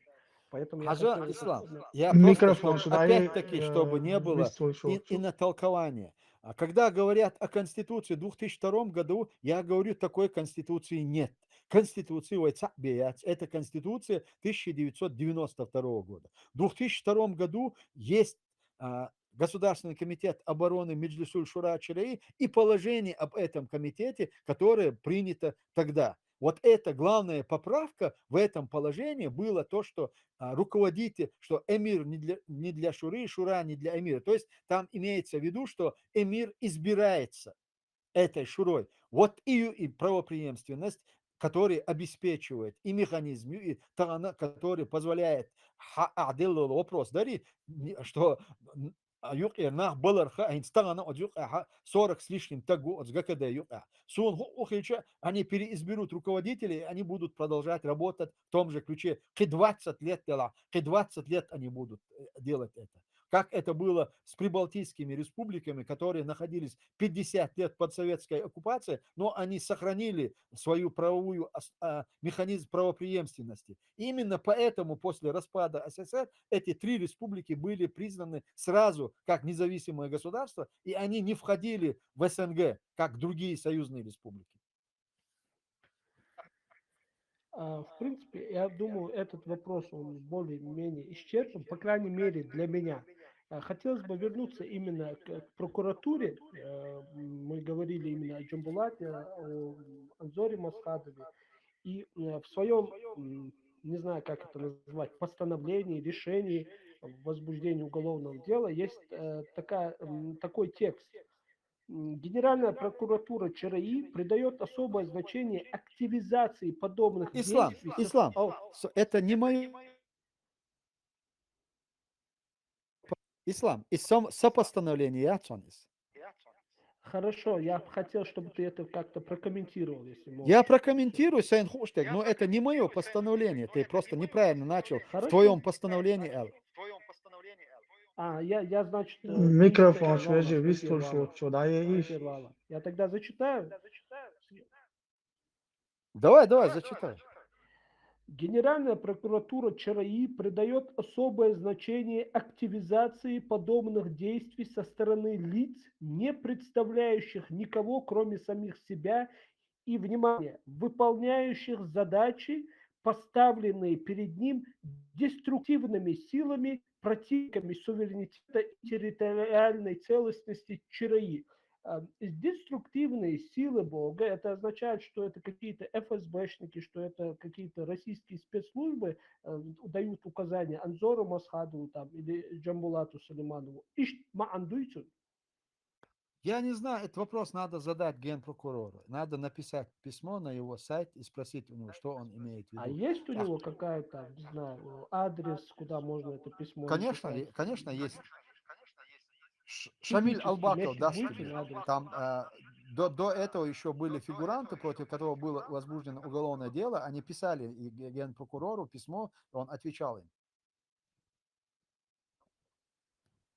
Хорошо. И тогда вот касаемо прокуратуры, еще последний вопрос. Опять-таки, этот вопрос, он не столько от меня исходит, сколько от комментаторов. Мы видим, как многие люди это комментируют и спрашивают. И есть в этом некое зерно истины. Мы видим, как вот прокурор тот же возбуждает уголовное дело там, против Джамбулата, против Анзора Масхадова и так далее. Хотя эти люди тоже многое потеряли. Если не ошибаюсь, брат Джамбулата Сулейманова и так далее тоже там потерпел Анзор Масхадов отца потерял и так далее. Это не просто люди с какой-то улицы. И если в отношении этих людей возбуждаются уголовные дела, то возбуждено ли сегодня уголовное дело в отношении Рамзана Кадырова, в отношении Лорда, в отношении других вот этих предателей, преступников? Возбуждены ли в отношении этих людей? Если да, то хотелось бы тоже увидеть такие же постановления. Если нет, вопрос, почему в отношении этих людей не возбуждаются, а возбуждаются именно в отношении тех, которых воспринимают именно как политических критиков, неугодных политических критиков. Вот, и он прокомментирует. Ладно, Аллах, Дон возбуждено уголовное дело еще с первой войны Дон и второй чарна Дон с Масана Кадыровна Дон Еггитсен кабинет министров Дон Еггитсен все структуры, которые сегодня находятся и называются оккупационным режимом, против них всех возбуждено уголовные дела. Многие из них находятся даже в тех материалах, которые переданы в Гаагский международный трибунал. А можно где-нибудь это увидеть на странице, где-нибудь выложить? Вот, Можно? я поэтому и говорю, можно это все написать прокурору, и вот что они выставляют, то, что они не выставили, это не выставили. И из каких соображений не выставлено из-за Хурду, я не вижу проблемы в этом. Но что возбуждены против них уголовные дела, потому что эти материалы переданы в Гаагский международный трибунал, я это точно знаю. Ну, мы как обычные люди, мы тоже имеем право на оценку, что это от тебя независимо и так далее. Лично мое мнение, я считаю, что я понимаю, что оно ничего не значит, чисто как человек Эйдуас, что мы, естественно, не согласны с этими возбужденными уголовными делами в отношении Анзора Масхадова, Джамбулата Сулейманова. И я лично не согласен вот также в некоторых моментах, когда тебя критикуют публично, называют самозванцем и тому подобное. Это моя позиция и с этой стороны, и с этой стороны.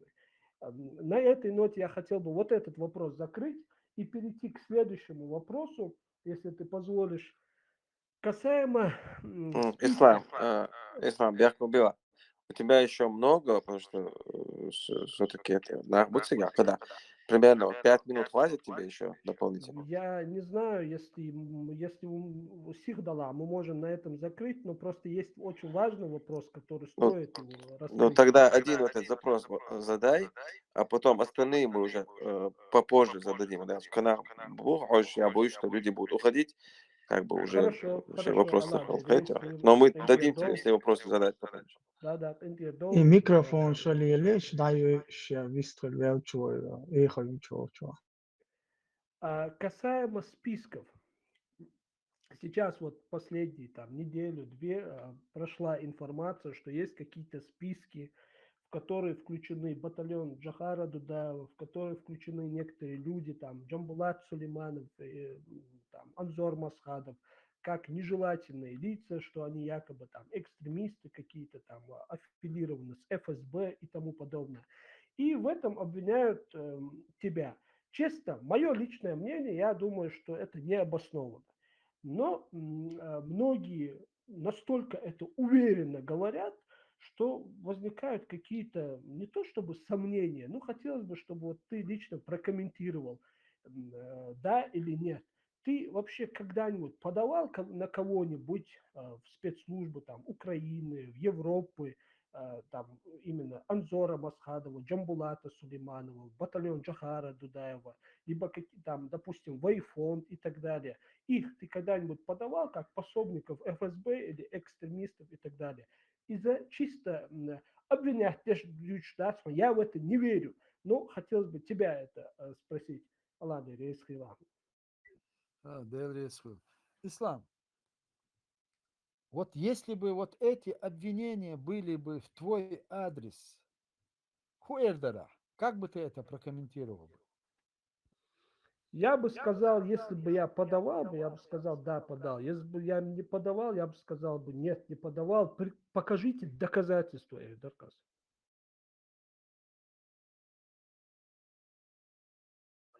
Ислам, я не подавал никаких списков. Если кто-то утверждает, что я это делал, Покажите мне хотя бы наполовину этот список. И Кыса тек комментарий что yapsın. Ахмед, Абсолютно я представления не имею об этом.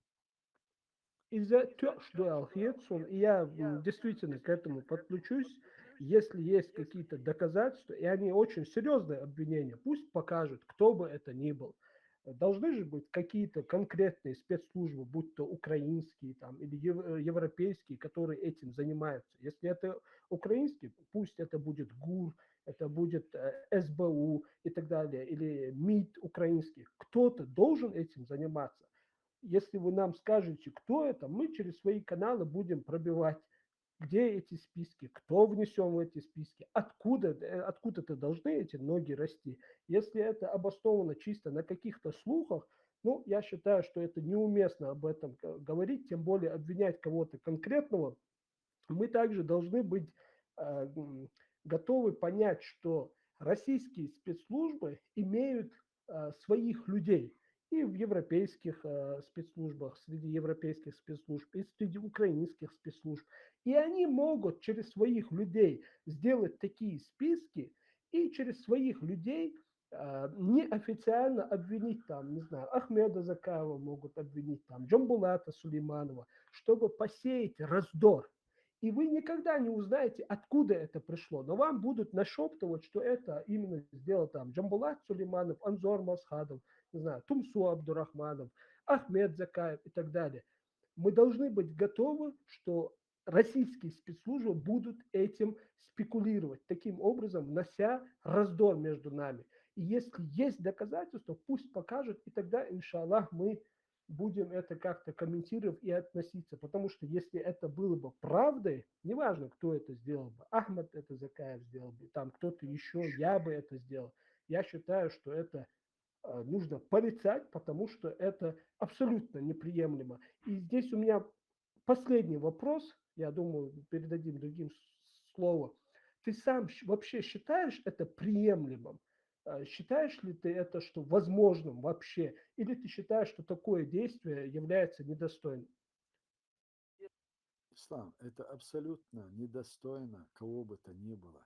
Тем более, вот сам представь себе, меня там принимают как председателя правительства Чеченской Республики. У меня контакты на самом высоком уровне, можно сказать, да. И в это же время я сижу и пишу какие-то писюльки на людей, которые являются моими политическими оппонентами. Ты просто себе можешь это такое представить, да? Конечно, абсолютно неприемлемо.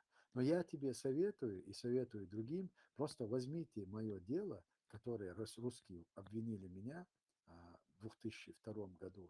Какие только обвинения они не выдвинули против меня. Просто тогда вы поймете, что просто края и вообще предела их безнравственности просто нет. Я это уже второй раз повторяю. Саша Александр Литвиненко, это человек, которого полонием отравили в Лондоне, он как-то мы с ним сидели, разговаривали, что какая-то тема затронулась, и он говорит: Ахмед, придумай что-нибудь такое, вот что трудно вообразить твоей фантазии, что-то вот такое грязное, подлое, пошлое, в общем, что-то, вот что может быть такое. Я говорю: давай, не проводи эксперименты, скажи, что ты имеешь в виду. Он сказал мне: что бы ты ни придумал, я тебе приведу из истории пример, что царская охранка, НКВД, КГБ, что они это уже когда-то делали. Поэтому у меня относительно вот этих обвинений, у меня уже как бы выработался очень серьезный иммунитет, да, это меня не пробивает, они могут выдумывать все, что угодно, но меня это уже, альхамдулилlah, давно уже не трогает. Дикр Дута Ахмад, он Аллах хыл за то, что ты ответил на вопросы. Я думаю, самое главное здесь то, что ты не боишься отвечать на вопросы. Я думаю, это многого стоит, что ты готов отвечать, дискутировать, терпеливо выслушивать. Это достойно уважения. Аллах хыл. Да, у меня были еще вопросы касаемо того инцидента, который был в Бельгии, да, если не ошибаюсь, в Антверпене, где вы собирались, и касаемо еще отношения твоего так называемому радикальному, да, в кавычках, крылу, но я не буду затягивать, здесь другие тоже хотят задать свои вопросы, если можно. Потом я мог бы задать, не знаю, в какой-то другой день и так далее. Ислам, у Ладно, тебя ну, есть мой контакт, по-моему. Так что... Да, есть, конечно, контакт. Да. Ну, что? İslam deri salta koçaga дошло дорогой так уже касса тогда чего эфир нам надо уже закругляться, но мы, наверное, еще Ахмад, сколько у нас времени есть? Вот ты решишь, сколько времени у нас остается. Полчаса есть у нас еще? Есть, конечно, есть. Давайте. Мега, так, Вейнси, такого делать дождь так, по очереди. И микрофоны отключайте, вот эти, те, кто включили микрофон. وشورما حيوك دواش دق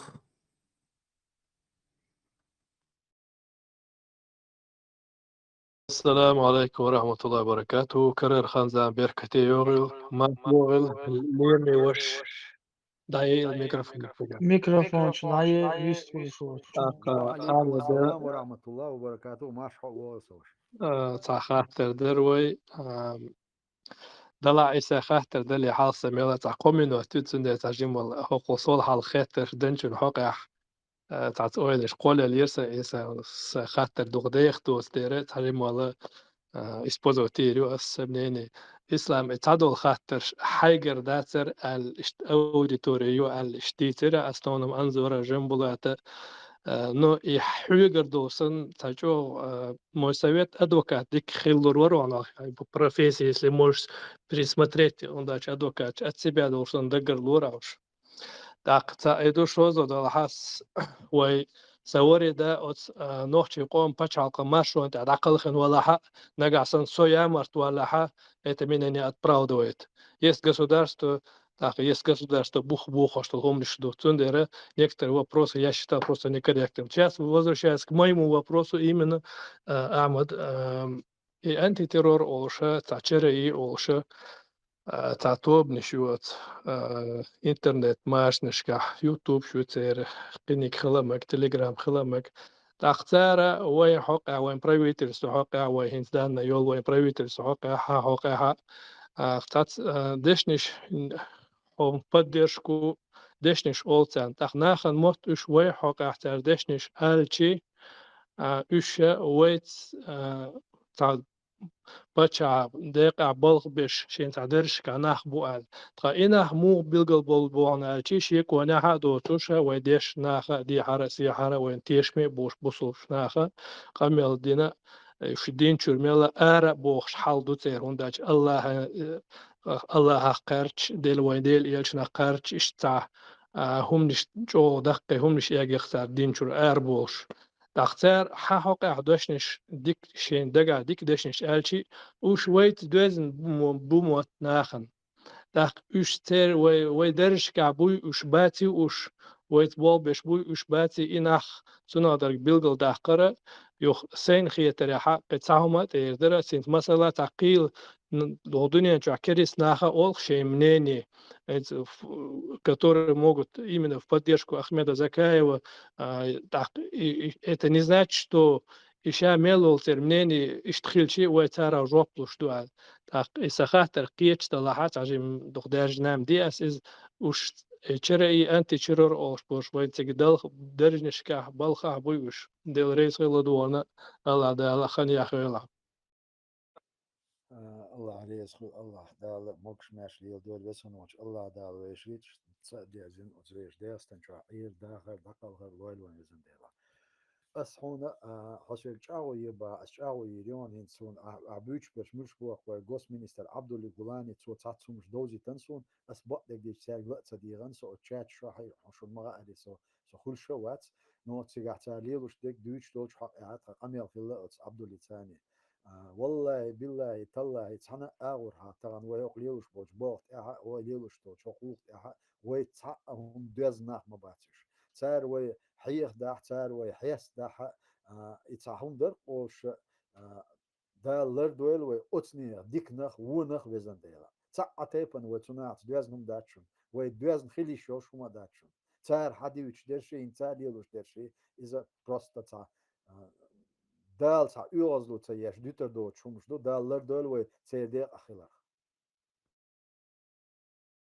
ريسخل آمد وين مش ديش دريزة دلع إشتا إنترنت ماشنا دا خزيت ديش طول دير خلقنا ناخنا تندير كيجي شارنا دل درويز دال ديك تسبيقهم بر آمين الله يسخو يو خاطر لو يوقف بايسنجور of each area.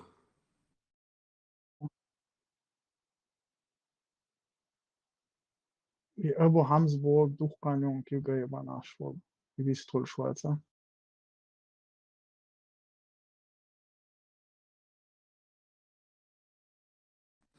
بايسنجور ويست هلا.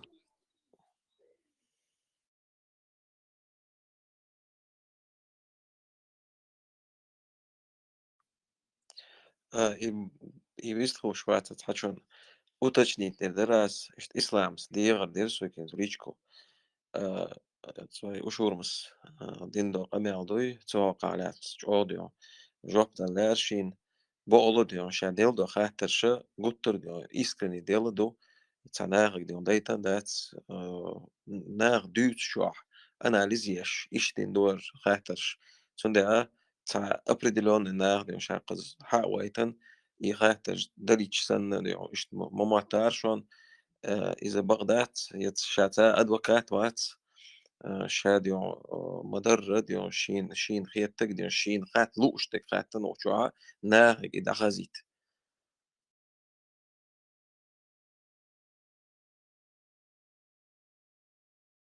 ديك سا دا ساعات دا خزن دوك سا كتو سونو ديس لو شولا سويتشين لا ليچكو علي وال شين لا حقوق ها تعال دي سبو просто уточнить دلا شين تعال يوم بيخ بوكشي تعال يوم دو دي شوات просто уточнить دلا شين بورتو تا وين خزة وستعوي يقام يعني عادي يرزق قدا وين سي قدا دا يغيتوي ара гордый и быстрый вист хала мегардо.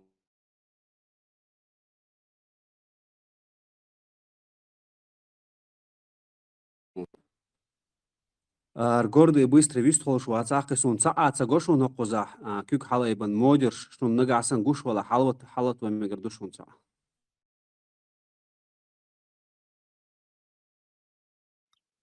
Кавказ бо шо كيك это матч حاجة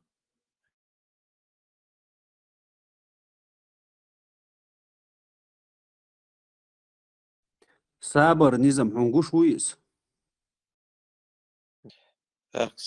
пока يجواليوخ شادي он تا شيخاتر درس حلقة маалара насчет выступления Идигова. Значит, в выступлении Идигова он затронул несколько моментов, которые, значит, касаются именно вот правопреемственности и легитимности. Значит, он утверждает, что когда, значит, Док Умаров объявил Эмират, значит, не было никакого официального заявления, и что именно из-за этого, значит, он ну, ничего не заявлял, ничего не говорил, он ждал, что будет официальное заявление. Ну и видно, это продлилось 2 года, 2009 год, и тогда, когда уже было какое-то там официальная какая-то публикация, он объявил, ну, он создал вот это президиум. Так, еще он утверждает, значит, это первый момент. Второй момент, он говорит, что ГКО это орган, который как бы избирается при каждом президенте. И ГКО Маджлис Шура это был, значит, орган, который был при Масхадове. Дальше уже при Абдалхалиме и при Доке Умарове ГКО вокруг этих двух президентов не создавалось. И поэтому, как бы, ну, и вот на этом он основывается, что ГКО больше нету. Ишт имеет еще вопрос, ну, касательно выступления Ахьяда Идигова. И третий момент, он утверждает, что его, значит, направил парламент назначил его представителем, значит, здесь в Европе и поручил ему всю политическую деятельность здесь, в Европе. И это подтвердил, или при принятии решения парламента присутствовал президент Масхадов, и он тоже подписант этого решения. Вот и кохата дактсун хакалят. Сун хаттерца гоцига халхарник, значит, не 2 года, а 3 года он ждал, до 2009 года. В 2007 провозгласил ТИР, Кавказский Эмират, Ацкааму и 2009 дерцушим денег. Относительно Государственного комитета обороны, совершенно прав Аят Идиго, Государственный комитет обороны формируется президентом в период войны, военного времени или предвоенное время. Государственный комитет обороны Аслан Масхадов сформировал и создал в 1999 году 5 октября. И этот Государственный комитет обороны был переименован в Государственный комитет обороны Меджлисуль Шура Чираи в 2002 году. И с 2002 года этот Государственный комитет обороны Меджлисуль Шура Чираи существовал до конца и при Абдул-Халиме, и при Докке. Даже вот последнее, буквально перед тем, как провозгласить Кавказский, вот этот Эмират Кавказ, Докка Умаров вывел из состава ГКО Меджлисуль Шура Чираи этого Лему Сараляпова, председателя парламента. Поэтому этот орган существовал, он даже Докка его не распустил, и именно поэтому Докка распустил правительство, парламент, все структуры он распустил, а вот про этот Государственный комитет обороны Меджлисуль Шура Чираи или он забыл, или, ну, он его в любом случае не распустил официально, ни указом, ни омаром. И поэтому этот орган существовал, и мы, члены Государственного комитета обороны Меджлисуль Шура Чираи, уже в 2014 году, когда проект Эмират Кавказ был закрыт, уже мы реанимировали путем кооптации эту структуру и восстановили его. И в законе о военном времени, о военном положении как раз таки и сказано, и в указе президента, который он издал, и резолюция, которая еще тогда была подписана, что Государственный комитет обороны Меджлису, Государственный комитет обороны является высшим органом государственной власти до отмены военного положения. И поэтому эта структура на сегодняшний день является высшим органом государственной власти и правопреемником государственных структур власти.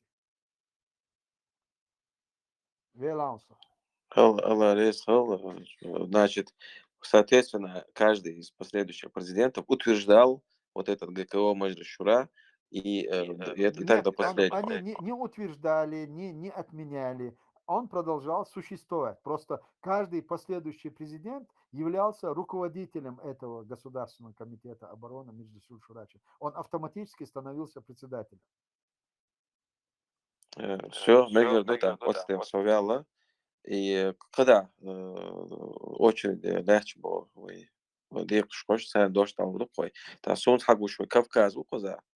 Халатвеш Кавказ. سابر شيشين حالت ويا عايز إنسلات لرون هوجي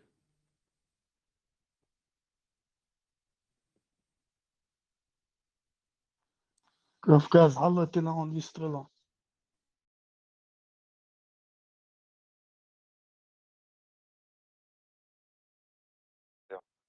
Сун цахер швачун шунхези. Сачун хош вайцун багдаляш. Соболь, из Вистроль Швейцар, Абу Хамз Бог, Шукус, Дукхани, Хураки, Кальбин, Ашул, Вистролитон. Абу Хамз, Вистроль, Мекштон, Халатина.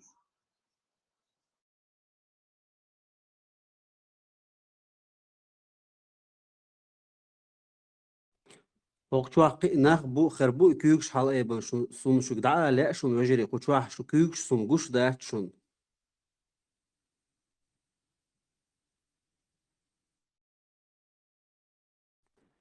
قينا قلتويا نظام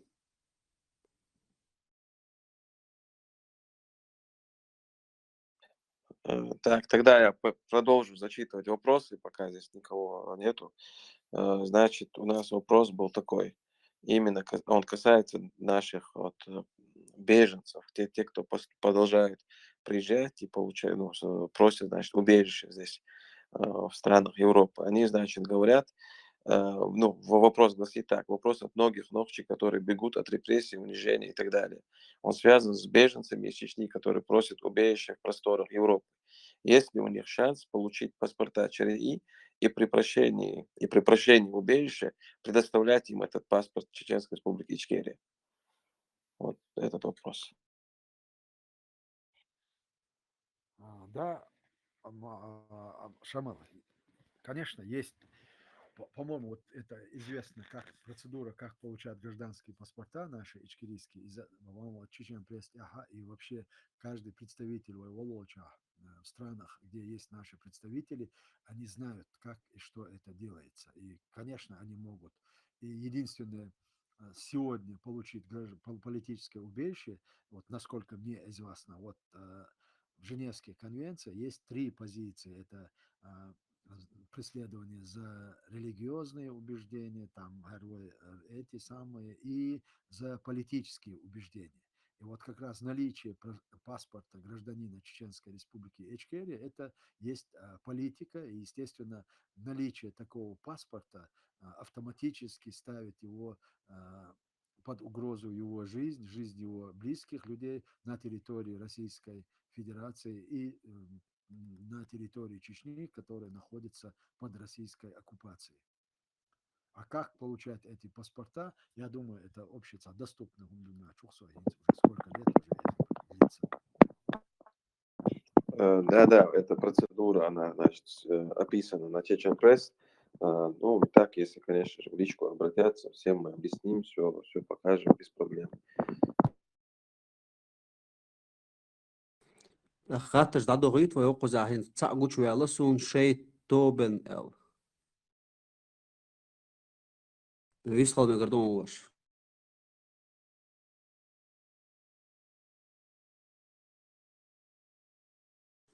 خواهش وات سون واش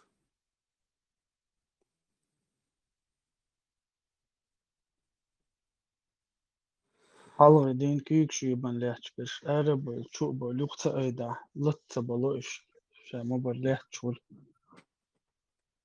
ديك دوت أسايقر خاطر دير درس أحمد هنستغن ويول جكده قان ويتصديرش يعيدل ويخورش تشينخه يعيدل يقع هنس دول جكده يقع بول ديقش واي إش خربويتك هنس كيلشو بوخش بيرش داختو شو عبيرش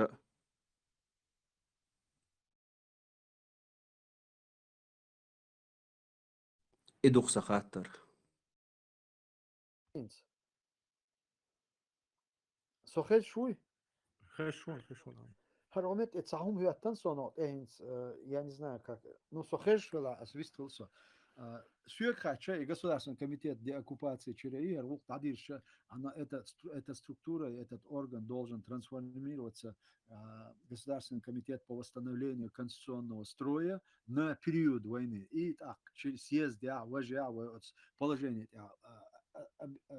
положение Билгал Диаханду, каким образом будет избираться Центр избирком для проведения выборов. И, скорее всего, мое мнение, это я сейчас только озвучиваю, мне кажется, нужно будет провести общенациональный съезд и на этом съезде избрать избирательную комиссию, которая проведет выборы и организует.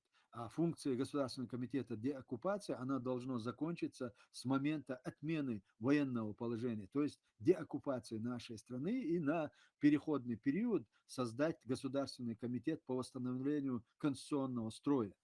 Совидение и Штюцига, а там замну Гойтардух и участники всех этих процессов, политических процессов, естественно, должны быть вовлечены все политические партии, движения, все организации, которые сегодня стоят на позиции независимости чеченского государства, они должны быть вовлечены в весь этот процесс и участвовать в этом. Велансо. سو سقي خاطر دات أبو صابر نظام تاع جويهم خاطر دولش كيك أيبا أبو هامز حلت النوق بيست أبو هامز ورقي جايبين حلم لاتيناي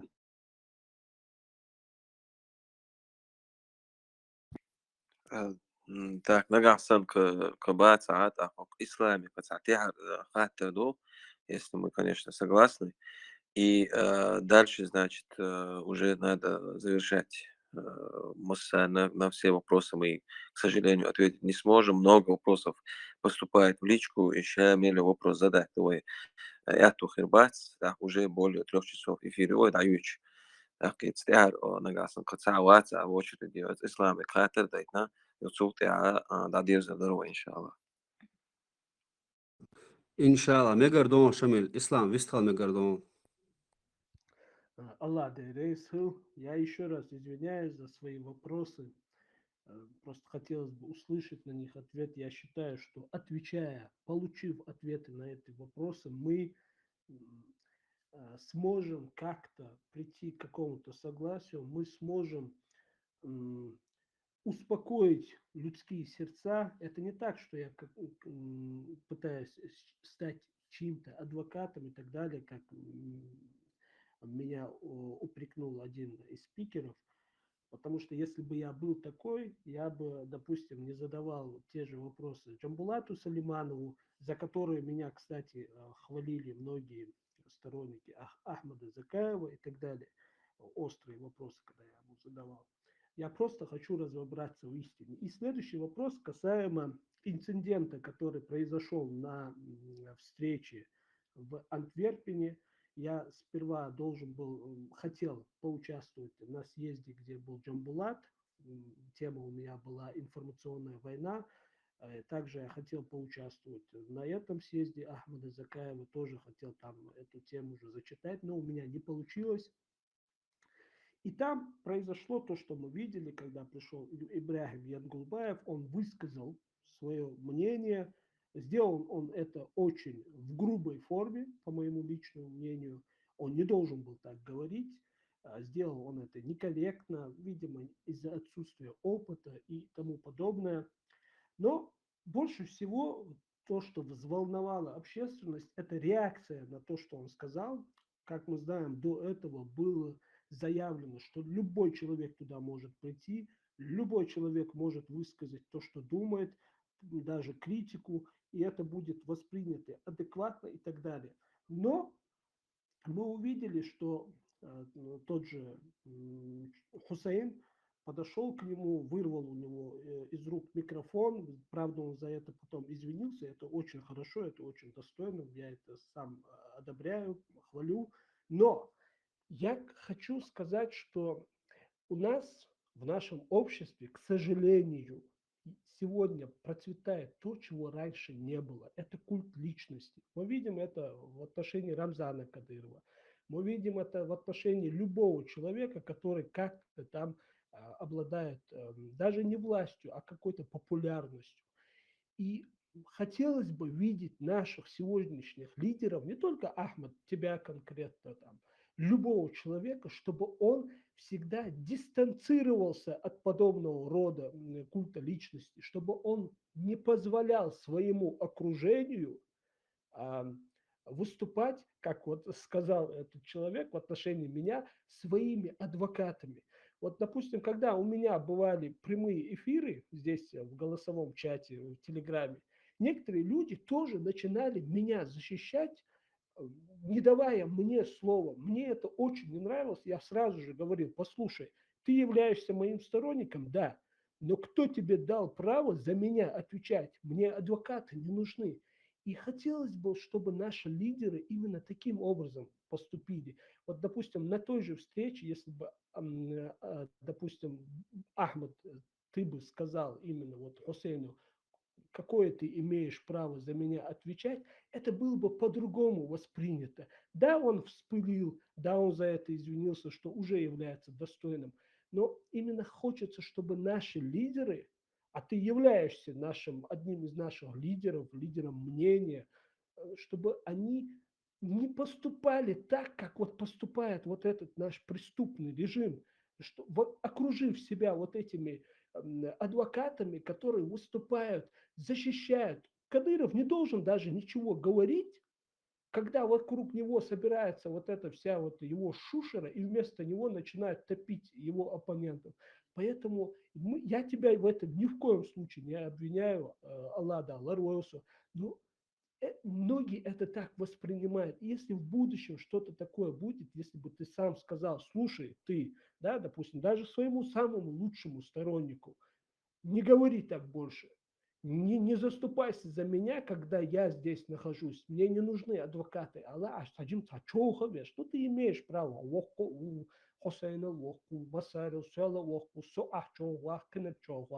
Это будет наоборот восприниматься позитивно.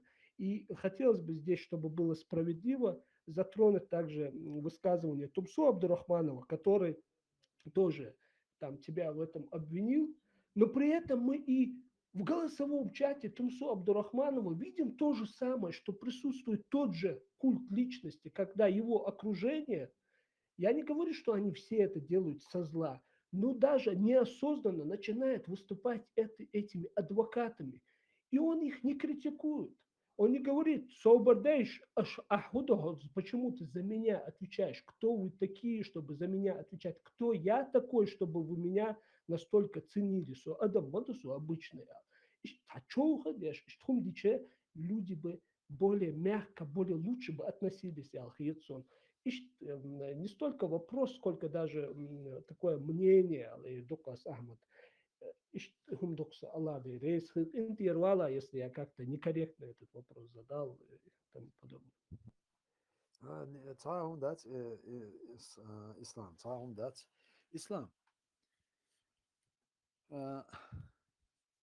Hints so общественные, политические, غلق عناق عصولا يقرأ اللي هم حلقة عليه لا публичная деятельность ولا شو دقة نيو داتس إيه مسيت شو خانيو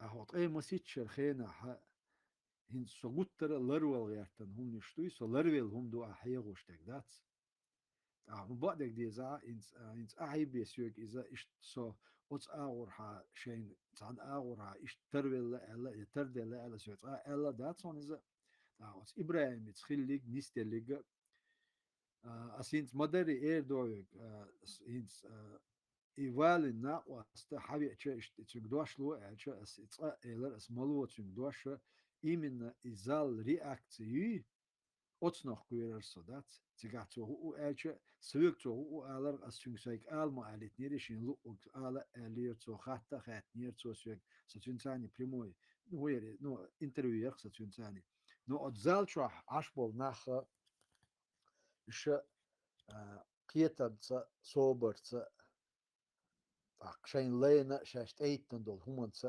دقيق باش خلصوش باش نعم بويت يقول بلش أخينس أتيرا تير إستوري إنت تير فاميلي تدوز ديك إذا هم خا أقصى قير نيجا إدر أتزال رياكتيو إزخيريو آل نو هتي تندوش ديلش أس ميكروفون حق يتسا ترابل شيء مسياق أس دي خردير هون جنيا على ديوانيا تاني بورب دات شو دوش على بيستخلا سبورب تدلش ونروالت لشي قميل ديت أس أيز رابط دوشون بوشة سو إدوش عشور إيه أس إدوش خينا حسين أكازو يتسا تشوح تغليرقي يو أسينت أعمى باخري ناخن على دعوة تنا يتصدق إيش دقيق إيش هم متليليرس أس ألقتون تؤرز شين خزن داترون شين خزني عاري شاي دير داترون ألا سو قميل ديتش وين هو باش خليو أس حقنت إعواتن هر سيسز ويتش يا حقنت إعواتن وش سيسز ويتش وعادة وغلق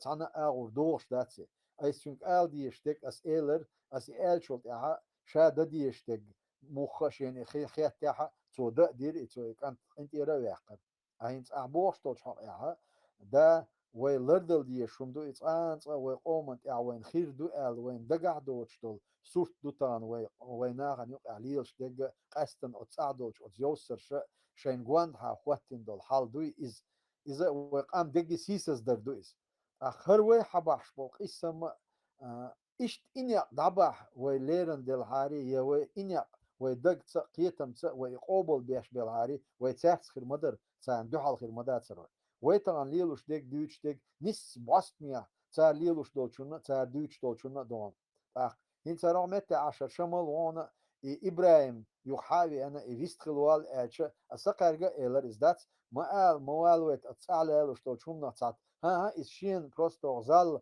وقتشعبوش ناهن حلقة يستخلياتري حوحلياتس هو كم الغيات شوات يقتشعبول نخ انت إرباغيات شو أشة يا برمالشال يحشو وأيتنت أحق سنخرج أورها صح يقدنا يدرزو ويحترسو يدع ديرزري إيش تومسوني حوني تنا مو خطر دلها أم تجوا بولشنا نم إيش قيترون تنا دوي صح تعي بيحكي أو صح يديك ديرزن ده يخيل شو نوع دريز هون تعيش ومواست خشلوش تك مداريس ويتصدي شانا ويقام صدي شانا لوش تك دري تنبولي بريمو افيريول شويتش وجوق يسور توتر يسور توتر شولت تيجا خيل بول جولم تيجا جول ديل دول ادم تيجا دهقن ساعة دين دعنش صعهما دا تردوش تيجا تلات ستم ويتلات يول ريزوليوتي يا تردوش دوش تكودر تولك اي ابيزود يرق اي مومنت يرق ويتسانا وستو اي تنس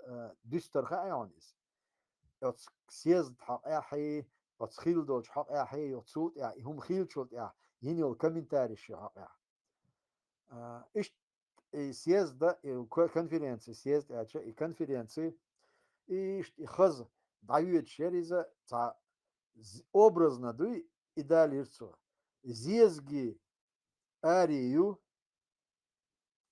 цен خز зезги арию та от зезги арин эху ш моздок мозидук хадор моссу от теху и от хор зезг ешен цамут молш моздок отсо и ценал мою и ценник моду it's асин мозе от зезги арина нагасана коно иш бежент ихдал цига قد لاحقهم يلاح إحاله أجوق от خز زيزك شوق إحاله تسوت إخوة إلدات إز هم درق وزنا خليك دات يكون في ديانسي بيلقى بقدوش تيجا بيح كان نيخ غوش يحسم أدوش تا أتيبن تا ماستقل جامو إنكرلو يوش ديك تشقة ديلري أم إدال دول إهم باندوش مسار أتودو يوش بيك مسار إلش هروليوش دوش غوقنا دحل بول نعبو الغيتسوني هونت إلش وغوقا دوغلش ولش تجا إتسا دلدل وهما يقيل ده حشق إيش يدوغلش ولا أتصومنا أنا قحسنا يهم تسوق قبل ديش ده صح إذا يود هم دالري حاجة إلرا دوي أخ إيميل إزديك بيدا صح تم دوي ديستا دوي الدرجة تدم أتصومن إبغي تغيش إيش دعوت إتج أس حتى يقيروا آل صباحون أبوش تقدر سقيه شون إسلام هذا جلزم هنت حقير شوي كودو سونغاي أت الله دا لردويل وي أت كيبا ديرزنا تان وي قومت يا ويناخنت يا وين جوان تعبوش جوان على يهم أت حولي دالر أت حولي دقر ويتارع دات اليج أعوم يوسا دال ملاقي وخلا وي أت ناخخي أت يهم ليلوش بوش نيخ ثاني ويدوز هم خدوش نادات دال Allah дерез хил, Ахмед, именно от Хатрусун Тюам Болшумду. Я хотел, чтобы люди это услышат и для своего, для своего успокоения. Allah дерез хил. Я просто хочу отметить один момент. دعوة الويز الإيلر от ميلور ينقل بإبراهيمس دعوة الويز تام ناه نيوقع برتخليد социария ватхол ходава виз богчар ватхол я не из этих людей. Ну чисто для тебя лично, чтобы ты это понял. Беш по боксу гушбу, и я вижу в этом пользу. И пока в этом польза есть, я не против этого. Просто я хотел бы, чтобы все мы пришли к какому-то единству, чтобы мы все хотя бы перед лицом наших врагов не вели себя вот таким образом, что их что они должны, в общем, уголовные дела возбуждать, если ходовал везде, короче, ты уже все постарел, нужно тебя списывать со счет, бог шица, я это говорю как представитель народа, со политической деятельностью, как бы политический пост Люхша, я айдл хылгаяч дуца бас, если айдл дуца бас, бакла доглоша, и к тебе у меня очень большое уважение. Я это много раз говорил в своих эфирах, я это говорил в прямых там вопросах журналистов и так далее. Просто хотелось бы, чтобы было больше открытости и чтобы было больше вот этой самокритики, чтобы было больше. Аллах, Рейс Хил Ахмад, Адел, Жопа, что ты готов был ответить С моей стороны я все закончил. Аллах дейдейсхай. Камил. الله رئيس غلطة شمال قطعهم على مقدري أصوات شواحين سون خاطر شنديش سشيك سانشين خامن بمقدري الله ديل ريس غيل أقول سوى غلدي غنا تانو غليلو شتو شومن شي بال بات حاري سقط ياش دات حاري أشوق الخانية يرياتر حق الخاطر شخداتر شو خاطر شخيلر هين شو غوشة قيتر شو غولقنا سقط ياش خيلرنا bilgulu yüz. Akhanstagana eleri bahari doçin saladuş bolçnahi bahas. Nagasana her ve haliluş tol huqant şeyin hoqnaqsa veliluş tol çumant qaçan boçak delah iz haalar iz haqiyetler as Allah çawa yuşun ve na wasti ash حقوقه ديك الحار هرتولا حار اش حق حقل دول همونت اح ولدو وردوشنا دلح نيس دوتسك نيستا حاصر دوشنوي قاچم بوتسك ويش دولش اغور ها يقوتش خليتا حاصر دوي اتقاش دو دنيت باتا يهون تصدلو ال ادعديتا ادوزيتا حاصر دوي اما از يوغا اقا باشن ينزوق ترابوش كيجيش ناغي با اس ويخينا ناغ بلا بقي بلا كيجي بلا ويخينر بولش ناخي وي روع بولش ناخي باغوي نجح سنة تغن وي تعنهم تديرزن تعنهم تأشعتل دال هقوليلوش دولش بانيا أوكرانيا دولش حولخ هر تعبيرت كتال تعنهم دال وي هربيش قام تصديرز داح وي تعي يور يشون وي قوزلت تعي يور يشون إيش وي بوصل بولشرة نوخشي بولشرة وينيا بولشرة تعنيق إلى العدي دوشون كيجي تشاك با أس نجح سنة تغن هو ليلوش بولش بلخن شنا واستيخيل تقديرزن تقديحكنا تغن هرويك تعني هروليلوش بولبولخ تعني دعبا عيتويك تعني هو هي جيتويك شاش ريز دوتسك حقال شين تساتوش ديك حقال وي أصنع نيستا حاوسر دوشن وي نيستا حاوسر دوشن تغن وي قاعدك عيدل داتشن وي قاعدك ريتسغا داتشن وين تقعدك تايرن زمن حلقة دال حلقة أبو شوش تحت إخو شوش تحين حلقة وين حلقة ديك وين تحدك جوبل دوشون قاتشن بولش جوبل دويلخ وش ناقوس تخيل ترن وين سونا وين يخعبوش ناقوشنا شجر ناقوستل يشون شجر وشل يشون شجر و يشون هرولق ويجا أتش دقيقة هرولق ليلوش توج بعنيها وقامت أديرز ده أتستح يوا شيء ولا يه إسلام حولا قيلا تانا ليلوش دوش همانت يقر اللي همانت يستغلاتشول سات إحايشلاتشول ويقع دا الله شو دادرش شو خبيدا ألسم خير بوشن هو ليلوش دوش غولخنا إحتو ألسم خير بوشن هو تديرز شينو إعصا هم بيلقل دقي هر قنولي و تانتي وهم قيش داتشون وبعني كودو هو بتشال نظام تعدولش حوله خيتم با خيتم كرتشم با كرتشم هو نظام تيرت صدوش هو ويقومو هو بولا دعبل بول هر بزمخ هر هم دوتشو دقنا غاسقي وماسقي لور دقة تريتش هر وين تغندال حدل بول هو مريحة هر يوغا وين حبل مقبوي هر مق حالاتي هر وق شخ دقة ويت ادوش تحينا هو نخ وليلي نيكتر تليل دي إتاق دوتسجا قوي عال شوياتشون إتاق دوتسجا وقي لأم باتشون الله دالا أتستديرز تنخ قيتا تعني هغنو أحشاق دولة أتبويلو لزن دالا الله رئيس الله أعمد دق ناق بقص حياز ديش قاتش ديش دق إتا يعيق خيبا خالق نيكيوتون أت يعن دوش ديش بغا خيتون ديال شد خوطنا إشتا وي يجري تارد دوش يالش ديك خردو يقي شو ديك خردو دعوة خميل دات نروح Все, Дикхошу Масера. Уважаемый Мухаммед Халидович, у меня вопрос касательно перспектив ЧРИ в будущем после деоккупации на международной арене. Вот я недавно слушала интервью одного из бойцов батальона имени Джахара Дудаева, и он в своем интервью сказал, что он хотел бы, чтобы Чеченская республика развивалась на уровне европейских стран, чтобы она была частью цивилизованного европейского мира. и чтобы в будущем Чеченская Республика вступила, цитата, в НАТО. И вот я бы хотела спросить, вообще в будущем, это после деоккупации, это вообще реально для Чеченской Республики Ичкерия вступить в НАТО и стать полноценным членом Североатлантического альянса, несмотря на то, что мы находимся вообще на краю Восточной Европы? Это первый вопрос. И второй вопрос касательно близких родственников Кадырова.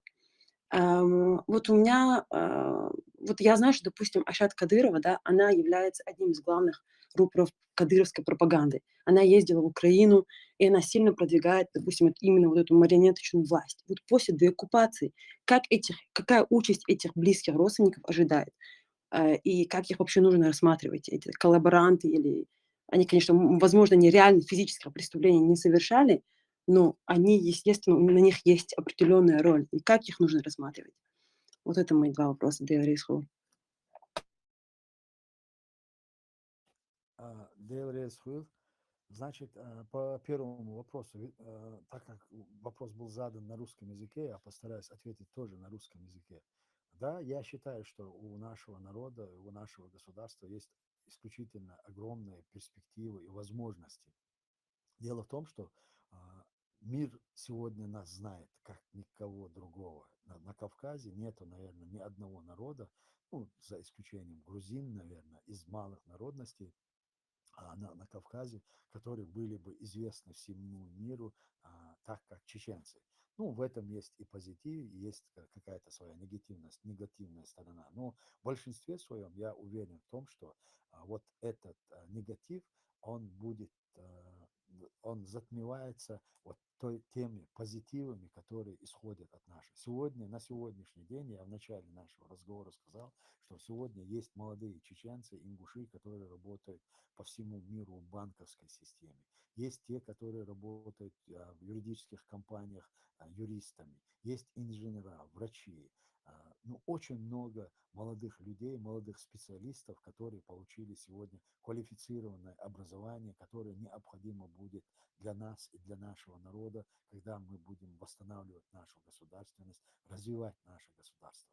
Относительно альянсов и блока, ну, тут я думаю, что необходимо будет провести референдум и определиться, и чтобы это определил наш народ. У нас есть два варианта. Ну, сохранить за собой нейтралитет или присоединиться к какому-то блоку. Но это должен будет решать чеченский народ. Я думаю, что на референдуме и в последующем, когда мы после определенного прогресса и восстановления нашей государственности, когда дело дойдет до этого момента, я думаю, что народ будет готов дать ответ на этот вопрос и сделает свой правильный выбор.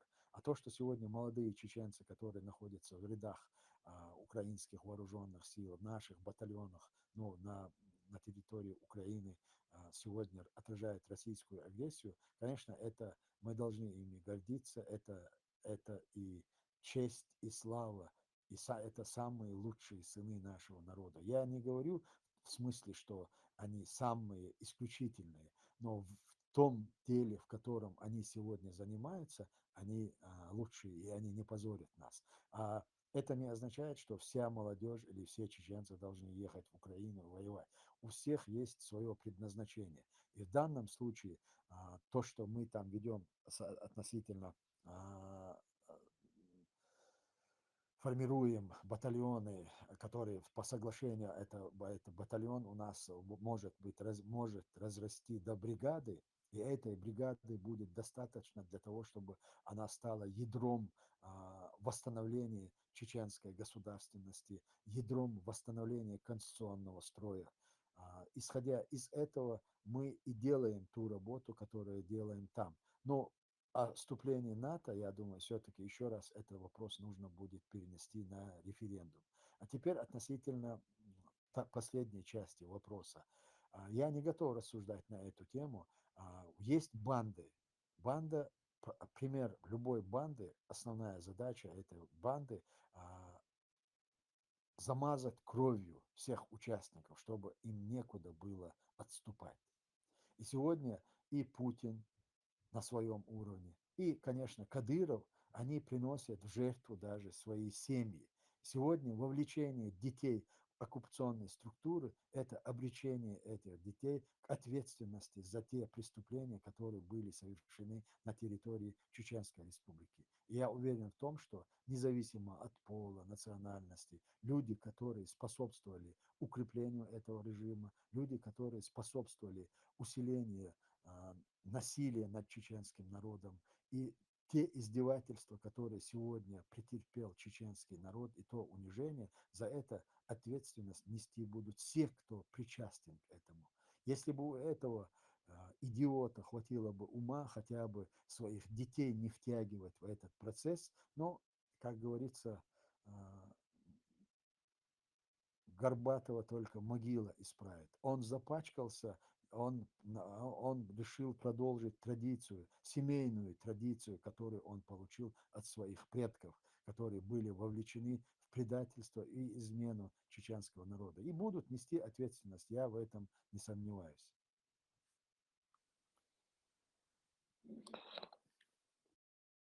Хайбар. Я ответил достаточно или еще? Да, Резху.